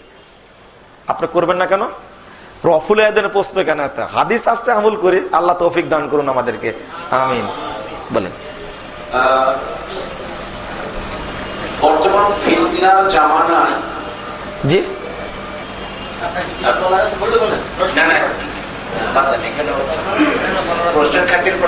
উনি যেটা আমি যেটা বুঝতে পারছি হয়তো, যে কেউ যদি 33 পায়ও পাস, আমি যদি আবার 99 পাই, সেটাও একটা পাস। তাহলে না করে যদি নামাজ পড়ি আমি 33 পাস করছি, কিন্তু যেখানে আমার 99 পাওয়ার সম্ভাবনা আছে সেটা আমি ছেড়ে দেবো। হ্যাঁ, এটা আমারই উত্তর দিলেন তো আপনি। ঠিক আছে, রিলেটিভ উত্তর, রিলেটিভ। হ্যাঁ শুনুন না, ঠিক আছে, আমি একটা জিনিস বলি, আপনার আর একটা খোলাসা করে বলি। আসলে সময়ও কম তো, প্রশ্ন আপনাদের বেশি, আর আমার অভ্যাস একটু না বুঝে আমি বলতে পারি না। হ্যাঁ না উত্তর দিলে দেওয়া যায়, কিন্তু একটু আমি ওটা আপনার সাথে রিলেটেড একটা কথা বলছি। হ্যাঁ, রফলের দিন যদি কেউ না করে সালাত আদায় করে, আমি প্রশ্ন করবো, 1 নম্বরে প্রশ্ন করবো, আপনি করলেন না কেন রফলে দেন? আপনি একজন উত্তর দেন, আমি এই জন্য করলাম না। হ্যাঁ, আমি বলছি আপনার উত্তরটা দিচ্ছে কিন্তু, যে ঠিক আছে আমাদের দেশে প্রচলন আছে রফল করা হয় না, তাই আমি করি না। আচ্ছা, হ্যাঁ হ্যাঁ, মানে আপনার উত্তরটা খুব ভালো। এখনো কি আপনি বলবেন বাপ দাদা শিখাছে তাই করছি? তাহলে এই জিনিসটাই যখন আপনি জানবেন, আপনি কিন্তু বলেন না একটা কথা, আপনি কি ওই কি বলে ম্যারেজ ডে বুঝেন তো? হ্যাঁ, আপনারা করেনও, তাই না? শুনুন, একবার কি মনে প্রশ্ন জাগছে আপনার বাপ ম্যারেজ ডে কোনোদিন করেছে কিনা? আপনি হাসছেন কেন? যুক্তি একটা কথা বলছেন, করেনি তো ওই প্রশ্ন কখনো জাগে না আমাদের। আরেকজন একটা ব্যক্তি, যে বাচ্চা ছেলে যদি হয় জন্মদিবস পালন করবেই, আগে থেকে প্রস্তুতি নেয়। আগস্ট মাসের 15 তারিখ জন্মদিবস, কেউ মরেওছে ওই তারিখে, সেটা আমি বলছি না। আমি বলছি যে জন্মদিবস এটা মৃত্যুদিন পালন করে। কিন্তু আপনার বাপকে উনি জিজ্ঞেস করেছেন, বাবা দাদা কোনোদিন তোমার জন্মদিবস পালন করেছে? করা হয়নি কেন? শুধু ওইটা না, ওই যে ছেলের সুন্নাত দেওয়ার সময় আপনারা যে বিশাল অনুষ্ঠান করেন, আপনি জিজ্ঞেস করবেন কোনদিন প্রশ্ন করেছেন যে আব্বা ওই আমার চাচার, ছোট চাচার যখন সুন্নাত দেওয়া হয় দাদা তখন অনুষ্ঠান করেছিল? ও, আপনারা এই আমুলের ক্ষেত্রে বলেন বাপ দাদা যা করে আসে তাই করবো, কি এইগুলো বলেন না কেন? আলহামদুলিল্লাহ, আপনাকে অনেক ধন্যবাদ, জাযাকাল্লাহ খায়ের। এটা ছুটে গেছে। এইটা যতগুলো মিথ্যাচার রফল আদানের বিরুদ্ধে একটা মিথ্যাচার, উনি যেটা বললেন একটা মিথ্যাচার। আচ্ছা, আপনাকে ও প্রশ্নটা হলো এই যে সাহাবায়ে কেরাম সেই যুগে বগলের নিচে পুতুল রাখতো, যার কারণে হাত তোলার কথা বলেছে। এখন যেহেতু পুতুল রাখি না, হাত তোলার দরকারও নাই। নাউজুবিল্লাহ, যে সাহাবী রাসূলের সাহাবী মূর্তি পূজা ইসলাম গ্রহণ করেছে, ওই সাহাবী কি গোপনে পুতুল রাখতে পারেন? অন্যকে ঢুকা দিত না। ঠিক আছে, ওকে, আপনি যে কথাটা বললেন আজকে, হ্যাঁ আমার শোনা নাই, কোনোদিন পড়িও নি কোথাও, আসলে আজকে নতুন শুনে আমার। আচ্ছা ঠিক আছে, ঠিক আছে, পুতুল ঢুকা দিত, ভালো কথা, আপনার কথা ঠিক। ওকে, হ্যাঁ ঠিক আছে, দিত, মনে করেন দিত। আচ্ছা হলো, কোন সাহাবী করতো, তাহলে এটা তো এই যুগে কেউ তৈরি করতে পারবে না। প্রথম নম্বর কথা হলো এটা কোথায় পাওয়া যাবে? আপনি দায়িত্ব দেন। ওই সাইদুজ্জামান যে প্রতিষ্ঠানে পড়ে, ওই আজকে শুনলাম আব্দুল মালিক সাহেব, যিনি একটা বই লিখেছেন নবীজির নামাজ, উনি অনেক তারাবির বই লিখছেন। তারপর আব্দুল মতিন সাহেব ওনার উস্তাদ, ওর উস্তাদ ওই মাদ্রাসায় পড়ে। আপনি এই দলিলটা তার কাছে চাইবেন যে আল্লাহর নবীর সাহাবীরা সালাত পড়ার সময় পিছন থেকে পুতুল ঢুকায় দিত, এটা কোথায় পাওয়া গেল? এটা এর রেফারেন্সটা কোথায়? হলো আমি বলছি তো, এটা তো আপনি পাবেন না, এখন আমিও তো পাবো না। এই সত্যতা যাচাই করতে হবে তাকে, পেলাম কোথায়? আপনার কথা কি ক্লিয়ার? কথাটা ক্লিয়ার? হ্যাঁ, যে এই কথাটা সাহাবীরা থেকে বর্ণিত হতে হবে, তো কোথাও থাকতে হবে, তো এটা পৃথিবীর কোন গ্রন্থে বর্ণিত হয়েছে এটা চাই আগে। নিঃসন্দেহে সাহাবীদের যুগে কেউ বর্ণনা করা লাগবে, এটা নাহলে আমরা পাবো কোথায়? এটাকে দরকার। হ্যাঁ হ্যাঁ, আল্লাহর কসম করে বলছি আমরা পাইনি, এবং আমি চ্যালেঞ্জ করে গেলাম কিয়ামত পর্যন্ত খুঁজলে এই কথা পাওয়া যাবে না। এটা মিথ্যাচার একটা। বলেন। তারপরে প্রশ্ন হলো, বর্তমান ফিতনার জামানায় মহিলারা মসজিদে জামাতে সালাত আদায় করতে গিয়ে বিভিন্ন ফিতনার সম্মুখীন হচ্ছে, কথাটা কতটুকু সত্য আমার জানা নেই। উত্তর তো আপনি দিয়ে দিচ্ছেন। এই ঘটনা বাংলাদেশে ঘটেনি, সালাত আদায় মাঠে গিয়ে ঘটলে করতে পারে না। আচ্ছা, ফিতনার সম্মুখীন হচ্ছে, পর্দা লঙ্ঘন হচ্ছে, তা কতটুকু শরিয়া সম্মত? পর্দা লঙ্ঘন হচ্ছে, ফিতনার মধ্যে পড়ছে, জি, ঘটনাটা কি আছে একটু বলুন। আপনি যে প্রশ্নটা করেছেন বাস্তবতার বিরোধী। শুধু এটা না, আপনারা যারা হজ করতে গেছেন যে আরাফার ময়দানে কোটি কোটি মানুষ তাওয়াফের সময় কোনদিন রেকর্ড শুনেছেন এই ধরনের কোন দুর্ঘটনা ঘটেছে? এটা এলাহি বিধান, যেখানেই পালন করবেন সেখানেই কল্যাণ আসবে।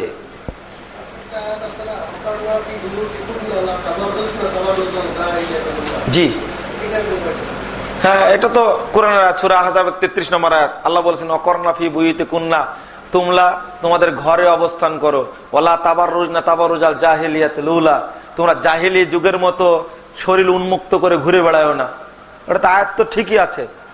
কোন মহিলা যদি জাহিলি যুগের নয়, আজকেও যদি ঘুরে বেড়ায় যেভাবে ওই যে জিয়া উদ্যানের পাশে দেখা যায়, হ্যাঁ, এটাকে আমি কি বলবো ইসলামী সমাজ? এটা ওটা কোন দিকে? দিকটা ভুল হয়ে গেছে, এইদিকে। আপনি চিন্তা করুন তাহলে, এটা তো জাহেলিয়াত। কিন্তু এটা তো আর মসজিদে মহিলা সালাত আদায় করতে এর সাথে যোগ হবে না তার। যে এতে সারে নজরুলটা হলো উমর রাদিয়াল্লাহু আনহু ধমক দিয়েছিলেন যে তোমরা কেন ঘুরে বেড়াচ্ছ। আয়াতটা নাজিল হয় মূলত জাহেলি যুগের মতো শরীর উন্মুক্ত করে ঘোরাফেরা করছে। ঠিক এই সময় পর্দার আয়াতটা নাজিল হয়। আর একটা সারে আসছে বিয়ে খাওয়ার সময়, যখন জয়নবের বিয়ে হয় তখন পর্দার আয়াতটা প্রথমে নাজিল হয়। তখন তো মহিলাদের কোনো পোশাকের নির্ধারিত নিয়ম ছিল না, আগে যেভাবে চলতো ওইভাবে চলছিল। এই আয়াতটা নাজিল হলো যে তোমরা উন্মুক্ত ভাবে ঘুরে ফিরে বেড়ায়ও না। আয়াতের স্থানে আয়াত তো ঠিক আছে, কিন্তু হাদিসের স্থানে হাদিস ঠিক আছে। আল্লাহ রাসূল বললেন লা তামনাউ নিসাআকুম ইযাস্তাযান্না ফিল মসজিদ, অর্থাৎ তোমরা তোমাদের মহিলাদেরকে মসজিদে সালাত আদায় করতে বাধা দিও না যদি তারা অনুমতি চায়। হাদিস আছে 1017 নম্বর হাদিস, সহিহ মুসলিম খুলুন আপনি। হাদিস পাওয়া গেল স্পষ্ট। কোনটা? আয়াতের সাথে বিরোধিতা হলো কিভাবে? আয়াতের সাথে বিরোধিতা হলো কিভাবে? না শুন, আমি বলি, এক আয়াতে বলা হলো তোমরা ঘরে অবস্থান করো, শর্ত ঘরে অবস্থান করো। কেন? জাহেলি যুগের ন্যায় তোমরা ঘোরাফেরা করো না। যদি জাহেলি যুগের ন্যায় ঘোরাফেরা না করে তাহলে বের হওয়া শর্ত।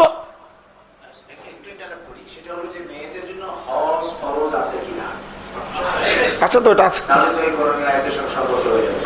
হজ ফরজ আছে, মানে জিহাদের ময়দানে যাওয়া তো জায়েজ আছে, ফরজ না, মহিলা যেতে পারে, আল্লাহ নবী নিয়ে যেতেন। শর্ত যে ওই ভাই যেটা বলছেন, শর্তটা হলো এই যে কত হাদিস বর্ণিত হয়েছে মহিলারা যুদ্ধে গেছেন, মহিলারা হজে গেছেন, মহিলারা এমনকি সহিহ বুখারীর হাদিস রাসূলের স্ত্রী খেজুরের কি বলে ডাল মাথায় নিয়ে আসছিলেন। সবকিছু করা যাবে পৃথক থেকে এবং পর্দার মধ্যে থেকে, তাতে কোনো আপত্তি নাই তো। তার অর্থ তো এটা না, শর্ত ওখানে জাহেলি যুগের মতো যদি শরীর উন্মুক্ত করে না ঘুরে তাহলে তো আপত্তি নেই। ওখানে বলাই হয়েছে মূলত জাহেলি যুগের কথা, এই জন্য শর্ত। আর যেখানে জাহেলি যুগে যাচ্ছে না, তো ও যাচ্ছে কোথায়? মসজিদে। আর মসজিদে সালাতের তো শর্ত আছে, উড়না না হলে তো চলবে না স্যার। হ্যাঁ, আচ্ছা, নিঃসন্দেহে আলাদা থাকতে হয় পুরুষদের সাথে, এক। দ্বিতীয় বিষয় হলো, যখন রাসূলুল্লাহ সাল্লাল্লাহু আলাইহি ওয়াসাল্লাম বলছেন, অনুমতি দিয়েছেন, তখন সেই বাক্যে তো আমার কোনো কথা থাকতে পারে না। এমনকি আল্লাহ নবী বলছেন যদি কারো চাদর না থাকে তাহলে ওই ব্যক্তি যেন চাদর নিয়ে যায়, অন্যের চাদর নিয়ে যায় যেন ঈদ মাঠে, ঈদে যাওয়ার কথা বলেছেন। এর মধ্যে হিকমত আছে তো। আমার জানা নাই বা আমরা জানি না যে মহিলারা সালাত আদায় করতে গেলে অসভ্য হয়। বরং আমরা জানি মার্কেটে গেলে, 31st নাইটে গেলে, সুন্দরী প্রতিযোগিতায় গেলে, ওই পহেলা বৈশাখে গেলে, বর্ষবরণ, পহেলা ফাল্গুনে গেলে, এইগুলোতে গেলে ফষ্টি নষ্টি বেশি হয়, এটা জানি আমরা। বলেন আপনি।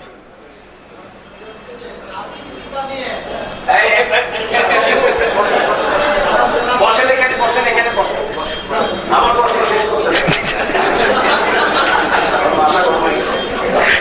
শরীয়তের বিধিবিধান অনুসরণ করতে গিয়ে, এটা খুব সাংঘাতিক প্রশ্ন, এবার যদি হুজুর থেকে যায় ইনশাআল্লাহ।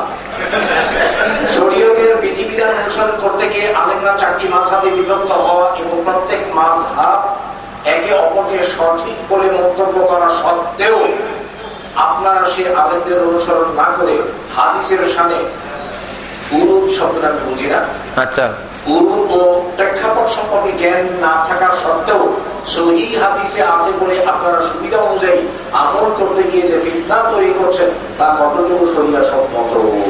অনেক বড় প্রশ্ন করেছেন। প্রথমত উত্তর, ফিতনা একটা দিক আসছে, আর প্রথমে আসছে মাযহাব। প্রথম কথা হলো এই যে 4টা মাযহাবে বিভক্ত হতে হবে, এটা কখন নাজিল হলো? আল্লাহর পক্ষ থেকে। হ্যাঁ, মাযহাবটা নাজিল হলো কখন? আমরা মাযহাব কয়টা? 4টা মানি, তাই না? একটা মাযহাবের নাম কি? হানাফি। নিঃসন্দেহে আবু হানিফা রাহিমাহুল্লাহর জন্মের পূর্বে এই মাযহাব হয়নি। কথা বুঝেন? নিঃসন্দেহে যেটা হানাফি মাযহাব, আবু হানিফা রাহিমাহুল্লাহর জন্মের পূর্বে এটা হয়নি নিঃসন্দেহে। এক। হাম্বলি মাযহাব, নিঃসন্দেহে ইমাম আহমদ বিন হাম্বল জন্মের পূর্বে এটা হয়নি। তার জন্ম তারিখ দেখি, ইমাম আবু হানিফার জন্ম 80 হিজরিতে, আর আল্লাহর নবী মারা গেছেন 10ম হিজরিতে। মাঝখানে তফাত কত বছর? 70 বছর তফাত। ওহি বন্ধ হয়েছে 10ম হিজরিতে। তাহলে আবু হানিফার মাযহাব ফরজ, এটা কোথায় থেকে আসলো? ইমাম আবু হানিফা মারা গেছেন 150 হিজরিতে, ইমাম শাফিঈর জন্ম 150-এ, মৃত্যু হলো 204-এ। ইমাম মালিক রাহিমাহুল্লাহ জন্ম 93 হিজরিতে, মৃত্যু 179 হিজরিতে। আর ইমাম আহমদ বিন হাম্বলের জন্ম হলো 164 হিজরিতে, মৃত্যু 241 হিজরিতে। আপনি চিন্তা করুন, তাহলে প্রথম ইমাম, প্রসিদ্ধ 4 ইমামের আবু হানিফার জন্ম 80 হিজরিতে। তাহলে ওহী নাজিল তো বন্ধ হয়ে গেছে। আল্লাহর নবীর মৃত্যুর পরে জিবরিল কি এসেছেন পৃথিবীতে? ওহী আসেননি। তাহলে মাযহাব ফরজ, এটা করলো কে? এক। দ্বিতীয় বিষয় হলো যে আবু হানিফাকে মানতে হবে, ইমাম শাফিকে মানতে হবে, ইমাম আহমদ হাম্বলকে মানতে হবে, ইমাম মালিককে মানতে হবে। এরও কি কোনো ভবিষ্যৎবাণী আছে? নাই তো, নাই। তাহলে মাযহাব জিনিসটাই ভিত্তিহীন। মাযহাব মানতে হবে একটা, যেটা দিয়ে গেছেন মুহাম্মদুর রাসূলুল্লাহ সাল্লাল্লাহু আলাইহি সাল্লাম। এটা মানলেই তো হয়ে যায়। আর একটা কথা বলেছেন যে আলেমগণের 4টা মাযহাব যদি ফরজ হয়, তো একজন ব্যক্তি কি 4টা মানতে পারবে? কেন? 4টাই তো ফরজ। আপনাকে সিয়ামও ফরজ, সালাতও ফরজ, হজও ফরজ, যাকাতও ফরজ। তা আপনাকে সবগুলোই মানতে হবে না একটা মানতে হবে? ঠিক, নিঃসন্দেহে। তাহলে 4 মাযহাব যদি ফরজ হয়, 4 মাযহাব যদি ফরজ হয়, তাহলে আমাকে 4টাই মানতে হবে। 1 নম্বর বললাম ফরজ মাযহাব, এটা মিথ্যা কথা একটা। মাযহাবটাই ভিত্তিহীন, আর মানতে হবে 4টা মাযহাব, এই কথাটাও ঠিক নয়। 4 মাযহাব কিভাবে মানবেন? 4 দিক থেকে 4টা গাড়ি আসছে, এবার 4 দিকে যদি বাতি সবুজটা জ্বলে কি হবে?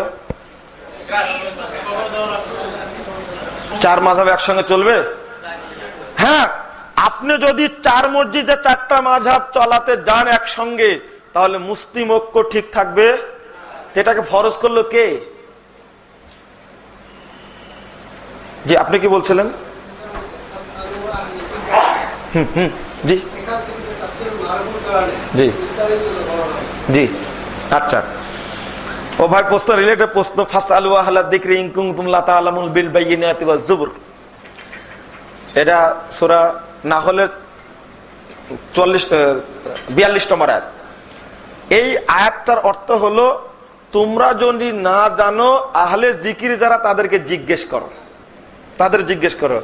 তা আহলে জিকির মাত্র 4 জন, এটা নির্ধারণ করলো কি? আমার কথা কি পরিষ্কার? আল্লাহ আমভাবে বলছেন যারা জানে তাদেরকে জিজ্ঞেস করো। আহলে জিকির বলা হয়েছে, যে কেবলমাত্র কোরআন এবং সহিহ হাদিস অনুযায়ী কথা বলেন তাকে জিজ্ঞেস করতে হবে। এটা কি শুধু 4 ইমামকে খাস করা হয়েছে এখানে? না, তাফসিরে মারিফুল কোরআনে অনেক ব্যাখ্যা দেওয়া হয়েছে যার সাথে সহিহ হাদিসের কোনো মিল নাই। তার মধ্যে একটা আপনাদের বলে দিয়ে, সূরা বানী ইসরাঈলের ব্যাখ্যা দেওয়া হয়েছে আল্লাহর নবীকে মেরাজের রাত্রিতে আমি রাষ্ট্র কায়েমের 14 দফা মূলনীতি দেওয়া হয়েছে। কথাটা কি ঠিক? আল্লাহর নবীকে মেরাজের রাত্রিতে কি দেওয়া হয়েছে বলেন তো? কেবলমাত্র সালাত দেওয়া হয়েছে, আর কিছু দেওয়া হয়নি। তাফসিরে মারিফুল কোরআন উল্লেখ করেছে, দেখেন যে 14 দফা ইসলামী রাষ্ট্র কায়েমের মূলনীতি দেওয়া হয়েছে। ডাহা মিথ্যাচার, এটা দলিল নাই। হ্যাঁ ভাই, মারিফুল কোরআনের কথা বললেন। জি জি, আচ্ছা, হ্যাঁ হ্যাঁ, আপনি এটা রিলেটেড প্রশ্ন মনে করছেন এটার সাথে?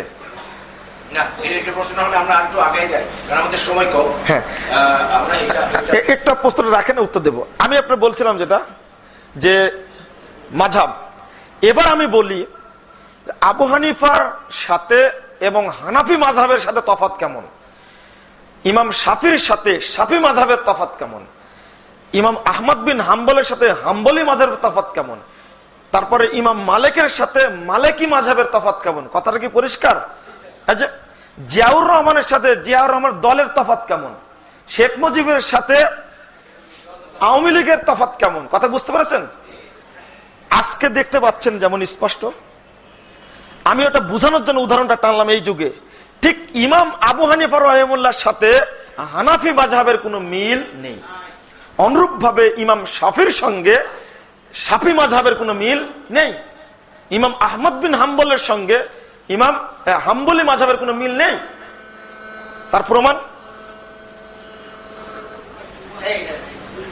তার প্রমাণটা কি? ইমাম আবু হানিফা বললেন, ইজা সাহহাল হাদিস ফাহুয়া মাযহাবি, হাদিস যখন সহিহ হবে তখন জানবে এটাই আমার মাযহাব। এই কথাটা বর্ণিত হয়েছে ইমাম আবু হানিফার শ্রেষ্ঠ 4 জন ছাত্র, আফেদ ইবনে ইয়াজিদ, ইমাম জুফার, ইমাম আবু ইউসুফ, 3 জন ছাত্র একই সনদে বর্ণনা করেছেন। তাহলে তার কথাটা বাস্তব। আর একটা কথা বর্ণনা করেছেন, এটা খুলুন আপনি, এই হানাফি ভাইদের একটা কিতাব ফতোয়া শামী 6 নম্বর খণ্ডের 393 পৃষ্ঠায় আলোচনা আছে। আমি যে জয়ীফ জাল হাদিস সম্পর্কে আলোচনা করলাম না, একটা বই আছে আমার, মূলনীতি একটা বই আছে, জয়ীফ এবং জাল হাদিস বর্জনের মূলনীতি। এই বইটা পড়লে আপনাদের মাথা ক্লিয়ার হয়ে যাবে। ওখানে উল্লেখ করেছি আমি কথাগুলো। ইমাম আবু হানিফা বলছেন, লা ইয়াহিল্লু লি আহাদিন আইয়াখুযা বিকাউলিনা মা লাম ইয়ালামিনা আন আখাযনাহু, কোন ব্যক্তির জন্য হালাল নয় আমার কোনো কথা গ্রহণ করা যতক্ষণ না জানবে আমি কথাটি কোথায় থেকে গ্রহণ করেছি। আগে জানতে হবে ইমাম আবু হানিফা কোথায় থেকে গ্রহণ করেছেন। যদি না জানি আমল করি তাহলে ইমাম আবু হানিফার নামে মিথ্যাচার করা হবে। হ্যাঁ, প্রথম দলিল জানলাম, আমি হাত বানলাম, ইমাম আবু হানিফা বলেছেন নাভির নিচে। ইমাম আবু হানিফার দ্বিতীয় সূত্রটা আপনি উল্লেখ করেন, যদি হাদিস সহিহ হয় তবে মানবো। নাভির নিচে হাত বাঁধার হাদিস কি? জয়ীফ। সহিহটা মানবো। আমরা 4 ইমামের কথাই মানি যদি কোরআন এবং সহিহ হাদিসের বিরোধী না হয়। 4 ইমামের কথাকেই বাদ দিই যদি কোরআন এবং সহিহ হাদিসের বিরোধী হয়। দেখেন একটা উদাহরণ দিয়ে বুঝায়। ইমাম আবু হানিফা বলছেন রুবু রস, 4 ভাগের 1 ভাগ মাথা মাসা করলে চলবে। এটা হাদিসের সাথে মিল আছে? নেই। পুরো মাথা মাসা করতে হবে এইভাবে। আবু হানিফা রাহিমাহুল্লাহর নাম দিয়ে তৈরি করা হয়েছে, আসলে নামে নয়। আবু হানিফা বলেছেন কেন, সূত্র নেই। ইমাম মালিক বলছেন শুধু মানে এই সামনের অংশ চুলের সাথে ঠেকলেই হয়ে গেল মাসা, এরম ভাবে।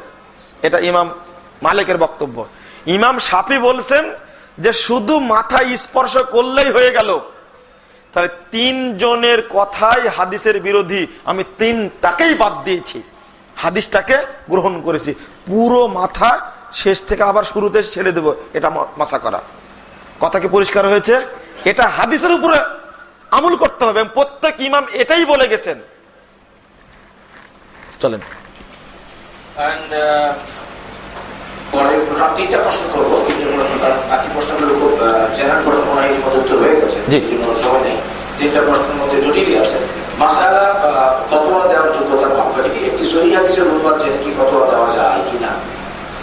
আলহামদুলিল্লাহ, এটা একটা মৌলিক প্রশ্ন ছিল, এটা কথা বলার দরকার ছিল এই মর্মে, যে ফতোয়া কে দিতে পারেন। আসলে খুব সুন্দর একটা প্রশ্ন বর্তমান যুগের জন্য। এটা সবাই মুফতি হয়ে গেছে এখন, কিন্তু একটা রুল মনে রাখবেন আপনারা, যতক্ষণ পর্যন্ত আপনি ফতোয়ার ব্যাপারে ভারসাম্যপূর্ণ জ্ঞান না রাখতে পারবেন ততক্ষণ ফতোয়া দিতে আপনি পারবেন না। যেমন আমাদের দেশে সবাই একেবারে আন্তর্জাতিক মুফাসসির কোরআন, তাই না? অথচ বাংলাদেশে একজনও মুফাসসির নাই, একজনও নাই। কারণ মুফাসসির হতে হলে 16টি শর্ত আছে। কয়টি? 15টি। কয়টি শর্ত? 15টি শর্ত আছে মুফাসসির হতে হলে। অথচ 15টি এলেম জানা তো দূরের কথা, আমার দেশে 5টা থেকে 6টা জানতে পারে, বাকি নাই। আমি মাঝে মাঝে আলোচনা করি তাফসিরের শর্তের উপরে। ঠিক মুফতি ফতোয়া দিবেন কে? আসলে মূলত মুফতি কে? আল্লাহ। আয়েশা রাদিয়াল্লাহু আনহাকে বলছেন, আয়েশা তুমি যে প্রশ্ন করলেন আল্লাহু ইফতিকে, আল্লাহ তোমাকে ফতোয়া দিচ্ছেন। আমরা আল্লাহর বিধান থেকে পেশকারী মাত্র। আসলে শরীয়তের গভীরতা এবং মর্যাদা এই দুইটা জিনিস আমরা বুঝিনি। বাংলা বুখারি পড়লাম, ফতোয়াটা মেরে দিলাম, জিজ্ঞেস করলাম না এই আয়াতের অর্থটা আসলে কি হবে, বা এই হাদিস দ্বারা এই বুঝটা হয়েছে কিনা। হ্যাঁ, কোন যোগ্য আলেম একটা জিনিস বললেন যেটা বিষয়টা এই, আপনি ওইটা বর্ণনা করুন।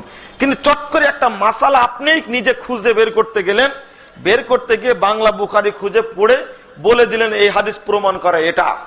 আপনার আউট আর জ্ঞান জানা নেই। আপনি প্রশ্নের সম্মুখীন হলে একজন যোগ্য আলেমকে জিজ্ঞেস করুন, আর যোগ্য আলেম যেটা বলেছেন সেটাকে প্রমাণ দেওয়ার জন্য আপনি হাদিস খুলে প্রমাণ দিন, এতে কোনো সমস্যা নেই। কথা বুঝাতে পারলাম কিনা? আপনি তো যোগ্য আলেমের কাছে শুনেছেন, এখন আপনাকে বুঝাবো কিভাবে? এবার আপনি সহিহ বুখারী বলেন, মুসলিম বলেন, খুলে আপনি বুঝতেন যে দেখো হাদিস দ্বারা প্রমাণিত এটা। কিন্তু আপনি নিজে ফতোয়া দিতে যাবেন না। যেমন ঘটনা ঘটছে, একটা হাদিসের অনুবাদ বলে, লা ইয়াকবালুল্লাহু সালাতা হাইজিন ইল্লা বিখিমারিন।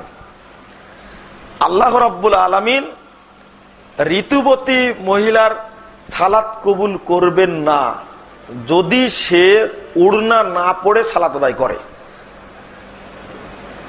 এটাই হাদিসের ইবারত, বুঝেন? এই হাদিসের অর্থ আপনি করতে গেলে কি করবেন? ঋতুবতী মহিলার সালাত আল্লাহ কবুল করবেন না যদি সে কি চাদর না পরে সালাত পড়ে। অনুবাদটা কি ঠিক হয়েছে? অনুবাদ ঠিক হয়েছে সাইয়্যিদুজ্জামান? কেন ঠিক হলো না? অনুবাদ তো ঠিক হয়েছে নিঃসন্দেহে। লা তুকবালু সলাতু হায়েদিন, ঋতুবর্তী মহিলার সালাত কবুল করা হবে না ইল্লা বি খিমারিন, চাদর ব্যতীত। অনুবাদে ভুল নাই। কোন জায়গায় ভুল হয়েছে বলেন তো দেখি আপনারা? না হলে উড়না চাদর একই অর্থ। আপনারা বলেন দেখি কোন জায়গায় ভুল হয়েছে? আপনাদের দেখে মাথা কতটা চোখা না? প্রশ্ন খুব সহজ, বলেন। হ্যাঁ, না তাও একটা কমন জিনিস। জি, রাইট, চমৎকার উত্তর এটাই। আসলে শুনেন, না না না না, উত্তর দিবেন না, আপনারা তালি দিবেন না, এই নিয়মটা ঠিক না। জি, ওই ভাই বুঝেছে, ভালো কথা। হ্যাঁ, আসলে হাদিসের অনুবাদ ঠিক করেছি, কিন্তু একটু চিন্তা করে দেখেন যে ঋতুবতী মহিলার তো সালাতই নাই। তাহলে এই হাইজিন যে অর্থ, এর অর্থ ঋতুবতী নয়, কিন্তু শাব্দিক অর্থ ঋতুবতী। এখন যদি আপনি যদি তিরমিজির হাদিস খুলে যদি আপনি অর্থ করে দেন, তখন আপনার ওয়াইফ চিন্তা করবে যে কি মাথাটা তা পাগল হলো নাই, যে ঋতুবতী মহিলা সালাতে নাই, কবুল হলো কি না হলো সব পরের ব্যাপার। কিন্তু আসলে আপনি জানছেন না অর্থ কি। হাইজিন শব্দের অর্থ এখানে হলো, অর্থাৎ মানে কি বলে বয়স, কি বলে আপনার প্রাপ্ত বয়স্কা মহিলা, প্রাপ্ত বয়স্ক মেয়ে যদি কি সালাত আদায় করে, এই হায়াজিন অর্থ, এর অর্থ হলো যে বয়সে তার কি হয়, ঋতু হয়, মাসিক হয়, এই বয়স থেকে যদি সালাত আদায় করে, আর যদি উড়না না পড়ে, চাদর না পড়ে, তার সালাত হবে না। এ অর্থ এটা। একজন আলেম ছাড়া বুঝবেন কি করে এটা বলেন দেখি। আরো উদাহরণ দিব।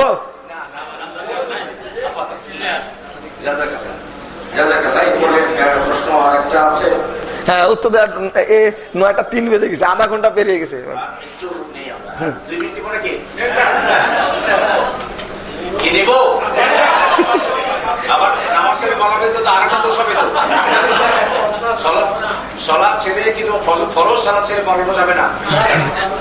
বলেন বলেন।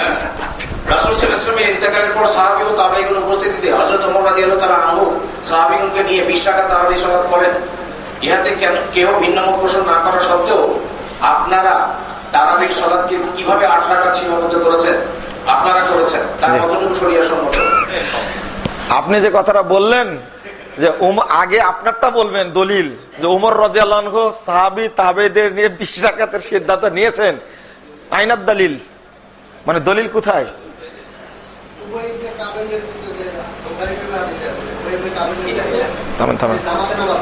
জি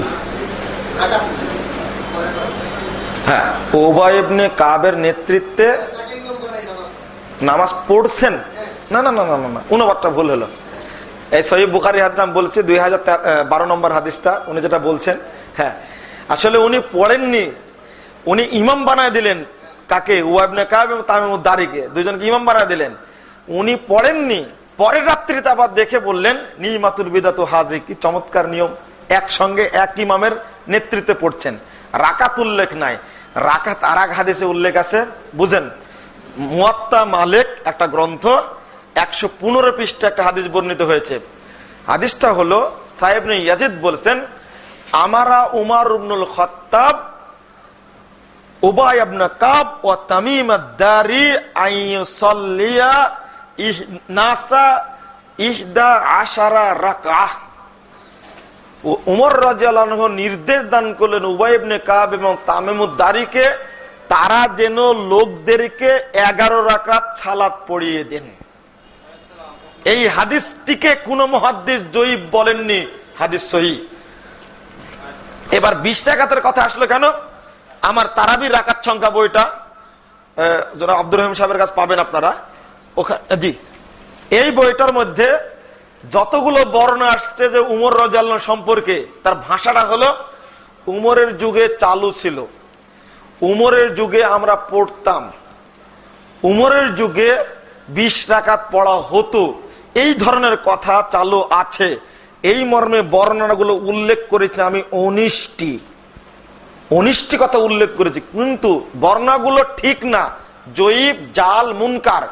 কিন্তু কোন জাল হাদিসেও নাই, জয়ীফ হাদিসেও নাই, বিরোধী হাদিসেও নেই যে ওমর রাদিয়াল্লাহু আনহু নির্দেশ দিয়েছেন, তিনি পড়েছেন, এই মর্মে ভাষার কোন জাল হাদিসও নেই। কিন্তু যেটা সহিহ হাদিস, সেটার মধ্যে আছে যে তিনি উবাই ইবনে কাব এবং তামিমুদ দারিকে নির্দেশ দিলেন 11 রাকাত পড়ার জন্য।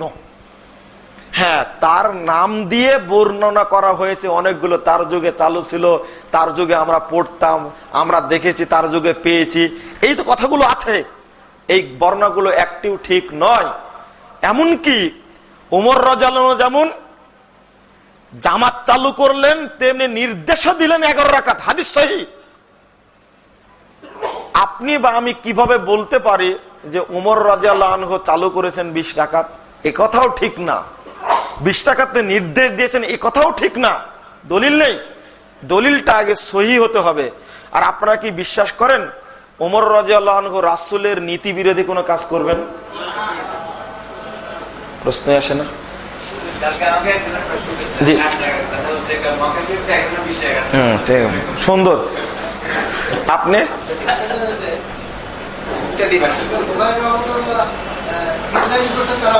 জি জি জি জি জি আচ্ছা, ওই ভাই প্রশ্ন করলেন মক্কায় চালু আছে কেন 20 রাকাত? মক্কায় কি আসলে 20 রাকাত চালু আছে? হ্যাঁ, আমি বলে দিচ্ছি, তোমাকে প্রশ্ন করছি একটা, তুমি বলো যে ইমাম 10 রাকাত পড়েন, আমি আপনাদের কথাই বলছি, যে ইমাম 10 রাকাত পড়ান ওই ইমাম কি পরে মুক্তাদি হিসাবে আবার 10 রাকাত পড়েন?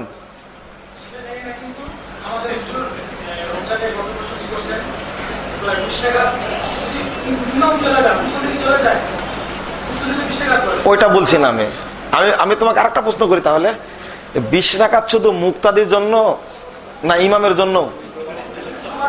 সবার জন্য। তাহলে ইমাম চলে যান কেন? মনে করেন আরেকটা কথা, জহর সালাত কয় রাকাত? 4 রাকাত ফরজ, তাই না? 4 রাকাত ফরজ জহর সালাত। ঈদের সালাত কয় রাকাত? 2 রাকাত। আমি বলি ইমাম 1 রাকাত পড়ে চলে যেতে পারবে? জহর সালাত কয় রাকাত? 4 রাকাত। ইমাম 2 রাকাত পড়ে চলে গেল, আপনারা পরে আর 2 রাকাত পড়বেন না? না, সালাত যদি নিয়ম হয়, পড়ানো যদি ওয়াজিব হয়, ফরজ হয়, ইমামের উপরে যা মুক্তাদির উপরে তাই। তো ইমাম 10 রাকাত পড়ে, মুক্তাদিরা না না হয়তো কেন বললে তুমি? কনফার্ম বলতে হবে তোমাকে। আচ্ছা আচ্ছা আচ্ছা, শুরুতে শুনো শুনো দেখাও, তুমি শুরুতে এটা মক্কারটা ফয়সালা করো, তারপরে দলিল পড়ছি একটা সারি। হ্যাঁ, তুমি তারপরে আসো আমার কাছে, তুমি এটা ফয়সালা আগে দাও। ইমামের প্রতি শুধু মুক্তাদির প্রতি শুধু 20 রাকাত না ইমামের প্রতি 20 রাকাত? উভয়ের প্রতি 20 রাকাত। প্রমাণ দিতে হবে যে ইমামও পড়ে 20 রাকাত, মুক্তাদিও পড়ে 20 রাকাত। তারপরে দ্বিতীয় প্রশ্ন আমি করব,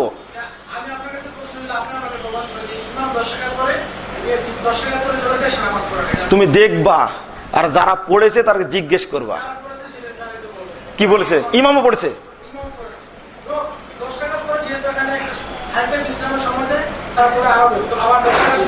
আমি ওইটা বলিনি, কিন্তু আমি একটাতে আছি। কিন্তু যে ইমাম পরে 10 রাকাত পড়াবেন ওই ইমাম কি আগে মুক্তাদি আরো 10 রাকাত পড়েছেন?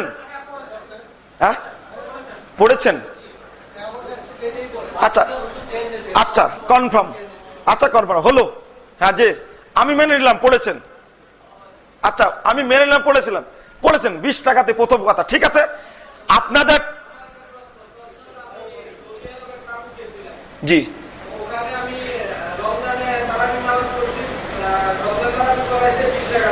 জি আচ্ছা মেনে নিলাম, বসেন তাহলে 20 টাকাতেই পড়ালাম। এবার আপনি একটা দলিল বের করেন, মক্কায় যেটা চালু আছে ওইটা আমাকে করতে হবে।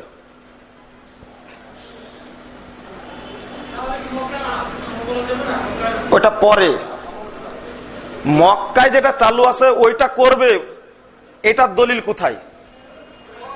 মানুষ ওইটা তো আপনি পরে প্রশ্ন গেলেন কেন?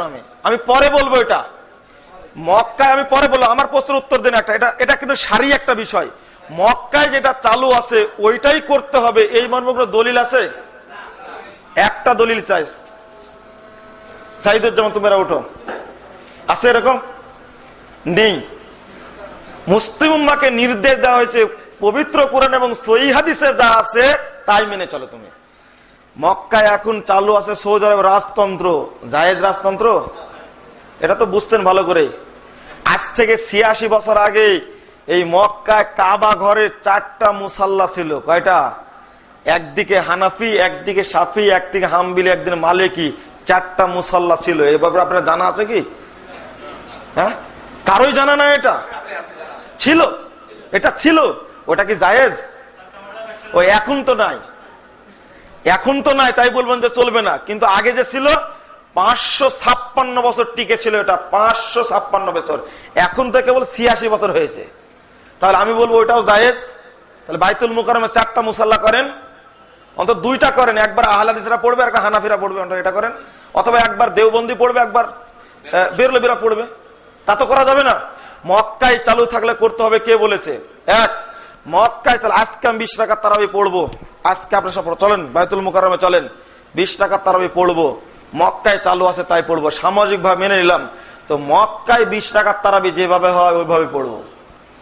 ইমামকে আল্লাহু আকবার বলে রফল আয়দান করে বুকে হাত বাঁধতে হবে। ইমামকে বলতে না বলতে দাও, আমি বলি আগে শেষ করে। যেভাবে ইমাম রফল আয়দান করে, রফল আয়দান করতে রুকু থেকে ওঠার পরে, রুকুতে যাওয়ার সময় রফল আয়দান করতে হবে, আমিন জোরে বলতে হবে বাইতুল মুকাররমের ইমামকে। শর্ত এটা, যেভাবে পড়ে ওইভাবে আমাকে পড়তে হবে। এতটুকু ব্যতিক্রম হওয়া যাবে না। শুধু রাকাত দেখলেন কেন? চিটাগঙ্গে বলেছিলাম, তখন বলেছিলেন তাহলে তো আমার ইমামতে আউট হয়ে যাবে। প্রথম। দ্বিতীয় কথা হলো, মক্কায় শুধু 20 রাকাত তারাবি চালু আছে, আর কিছু চালু নেই? আরো চালু আছে। 87 রাত্রিতে আমরা পূজা করি মাত্র এই দেশে, কিন্তু ওখানে তো 5টি রাত্রি জাগা হয়। আপনারা 5 রাত জাগেন না কেন? মাত্র 1টি রাত জাগেন কেন? ওখানে 100 সমপরিমাণ খাদ্য বস্ত্র ফেতরা দেওয়া হয়। আর বাংলাদেশে ইরাকি সা অনুযায়ী আধা সা ফেতরা দেওয়া হয়। কেন? মক্কাতে 12 তাকবীরে ঈদের সালাত হয়, আমরা 6 তাকবীরে পড়ি কেন? ও কথা চলে আসলো এবার, কথা চলে আসলো এবার। তুমি তো এই জায়গায় এবার সোজা হলে, এতক্ষণ বলার কি দরকার ছিল আমার? তাহলে আমার তো কথা এটাই, আমার এত এত বলার তো দরকার ছিল না। জি, কথা তো এটাই। হ্যাঁ, আমি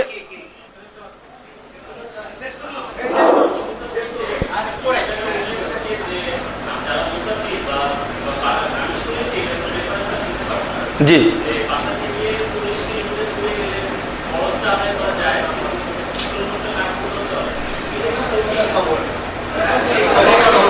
না, এটা এটা এটা সুন্দর প্রশ্ন। এটা একবার কমন প্রশ্ন যে মুসারিফের অবস্থায় সালাত কসর করলে জহর 2 আসর 2 পড়লে সুন্নাত পড়া লাগবে না। সফর অবস্থায় শুধু ফরজ সালাতের মানে ফজর সালাতের 2 রাকাত সুন্নাত, বেতের তাহাজ্জুদ চলে, আর অন্য কোনো সালাত চলে না।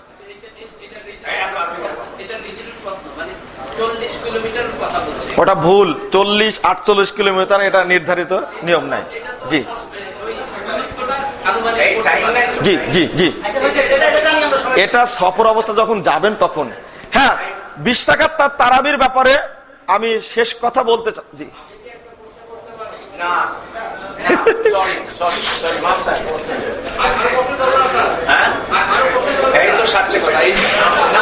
এখানে 2টা প্রশ্ন করে শেষ করে দিব। আমি লিখি না, আমাকে আপনি বলছিলেন যে উপস্থিত প্রশ্ন থাকবে না, আমি এই কথা বলি নাই। কেউ সাক্ষী দিতে পারবে না।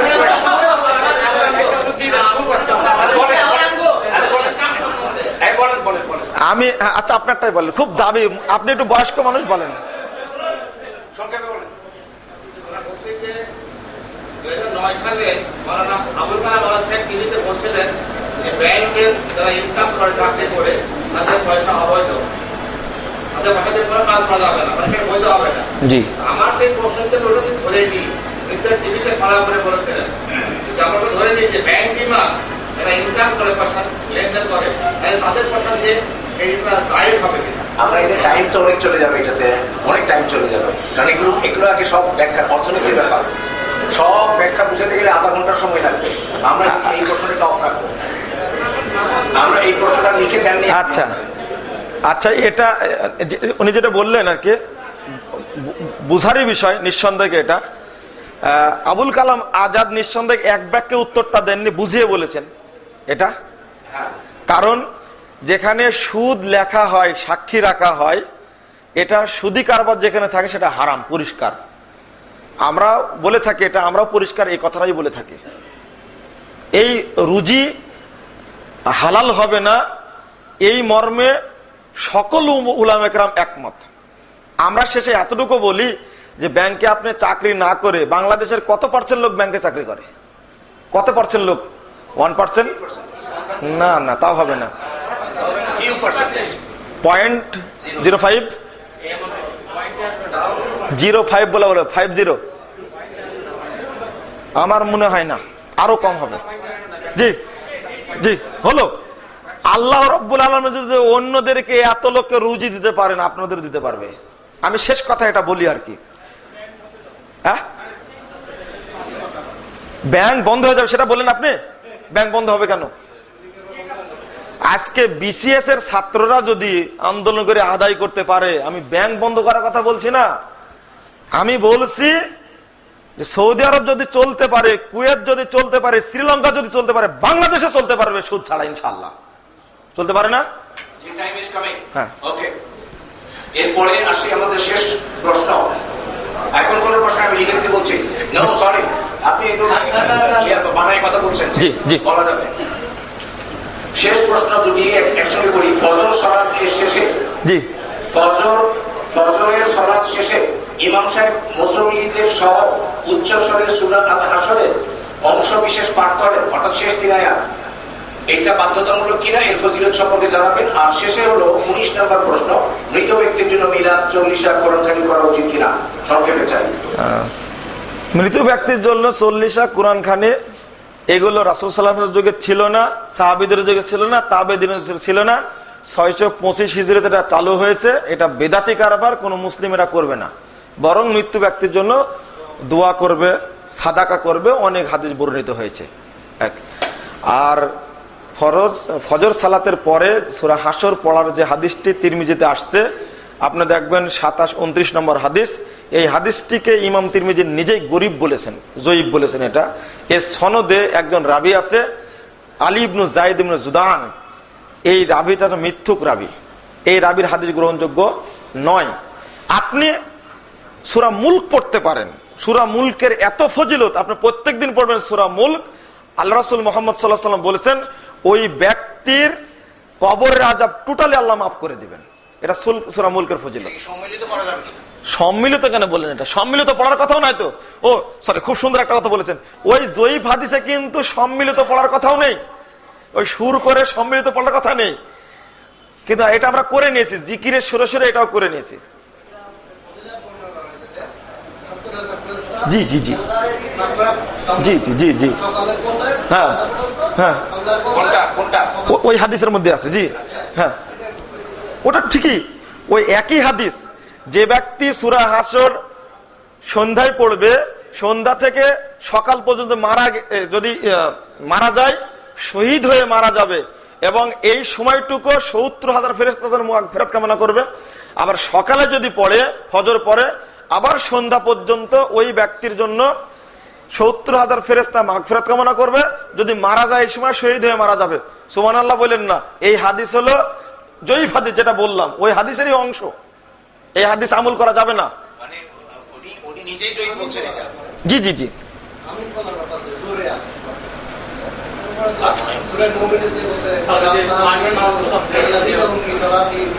জি আচ্ছা। আমি যেটা বলছি আপনাদের, আপনি যে অনেক ঘুরে প্রশ্নগুলো করছেন আর কি, আমি আপনাকে না না অনেক ঘুরে প্রশ্ন করছেন আপনি। আমি আপনাকে বলছি যে কিছু বই পড়েন আপনি। যেমন এই কথাটা বলছেন, আমি বলছি যে এই আয়াতটা নাজিল হয়েছে কার প্রতি? আল্লাযীনা ফি সালাতিহিম খাশিউন, হাদিস আয়াতটা যে আসছে সূরা মুমিনুনের মধ্যে, আয়াতটা নাজিল হয়েছে মুহাম্মদ সাল্লাল্লাহু আলাইহি ওয়াসাল্লামের প্রতি। তো সেই নবী সালাতে আমিন জোরে বলেছেন, তাহলে সমস্যাটা কোথায় হলো? আচ্ছা, আমিন বললে কি সালাতে খুশু খুজুর, হ্যাঁ, আসতে বললে কি হবে না? জোরে রাসূল বলেছেন, জোরে আপ বললে কি হবে সেটা বলেন। আল্লাহ নবী তো জোরে বলেছেন, তো জোরে বললে সমস্যাটা কোথায়? আচ্ছা ঠিক আছে, আসতে বলে দলিল নাই যে ভাই, আপনি যে বলছেন, আমি তো আপনার কথাটা ক্রিয়েট করব। আমি আবারও কথাটা বলছি, আপনি বিরোধিতা বললেন কেন? আপনি যে আয়াতটা নাজিল হয়েছে আল্লাহ রাসূলের প্রতি, আর সেই রাসূলই সালাতে আমিন জোরে বলেছেন। বলেছেন কিনা আল্লাহ রাসূল জোরে? না না, বলেছেন কিনা আল্লাহ রাসূল জোরে? জোরে বলেছেন, তাহলে বলতে হবে। হ্যাঁ হ্যাঁ, এটা প্রমাণ দিতে হবে। হ্যাঁ, প্রমাণ দিতে হবে যে এই আয়াত দ্বারা এটা মানসুখ হয়েছে। যেমন ওইটা দিলে হবে না, যেমন রফুল আদান হাদিস মানসুখ করলেন, হ্যাঁ আমিন বলাটা মানসুখ, এটা দলিল পেশ করেন। তাহলে মানসুখ মানে রহিত, তাহলে কেউ রহিত করেছে কোথায়? একটু বসেন, খাসেগুন আপনি শুনুন শুনুন, এইটা একটু দাঁড়ান প্লিজ। আপনাকে বলছে একটা জিনিস, এই আল্লাহ জিনাহুম সালাতুম খাসেগুন, এই আয়াতটা দ্বারা বোঝা যায় যে মানসুখ হয়েছে। এই কথাটাকে আপনি বললেন, আপনার বুঝ এটা না রাসূলের বুঝ না সাহাবীদের বুঝ, এটা বলেন দেখি। আমি প্রশ্নটা ক্লিয়ার করি। উনি আয়াতটা দ্বারা বলতে চাইলেন, থামেন থামেন, এই আমি বলছি এই আয়াতটা দ্বারা বুঝাতে চাইলেন আপনি না, বোঝাতে চাইলেন যে এই আয়াতটা দ্বারা আমিনটাকে মানসুখ করা হয়েছে, এই বুঝটা আপনার না রাসূলের, সাহাবীর, না তাবিঈর, না মুহাদ্দিস উলামায়ে কেরামের? কোরআন বুঝতে হবে যেভাবে বুঝেছেন রাসূল সাল্লাল্লাহু আলাইহি ওয়াসাল্লাম ও সাহাবায়ে কেরাম। আপনার মতো বা আমার মতো আমি বুঝলে হবে না। জি হ্যাঁ, এই কোরআন আল্লাহ রাসূল বলছেন সহিহ মুসলিম 118 পৃষ্ঠার হাদিস, মানে আল কোরআন হুজ্জাতুল্লাহ ওয়া আলাইক, কোরআন তোমার পক্ষে হবে অথবা কোরআন তোমার বিপক্ষে হবে। দেখেন এই কোরআন দ্বারাই বিভিন্ন জন বিভিন্ন দলিল নিয়েছে। যারা বোমা হামলা করলো না, তারা কোরআন দ্বারা দলিল পেশ করে, ইনফিরু খিফাফা ওয়া সিকালা ওয়া জাহিদু, সূরা 41 নম্বর আয়াত সূরা তাওবার, তোমরা ছোট বোমা মারো আর হালকা বোমা মারো। অর্থ কোন এটা? তাবলীগের ভাইয়েরা অর্থ করেছেন এটা যে ছোট পুটলা আর বড় পুটলা উভয় না বেরিয়ে যাবে। এটার অর্থ দুইটার কোনোটাই তো না। আমি বলতে চাচ্ছি যে আপনি যে অর্থটা বুঝবেন, এই বুঝের সাথে সাহাবীদের বুঝের মিল থাকতে হবে।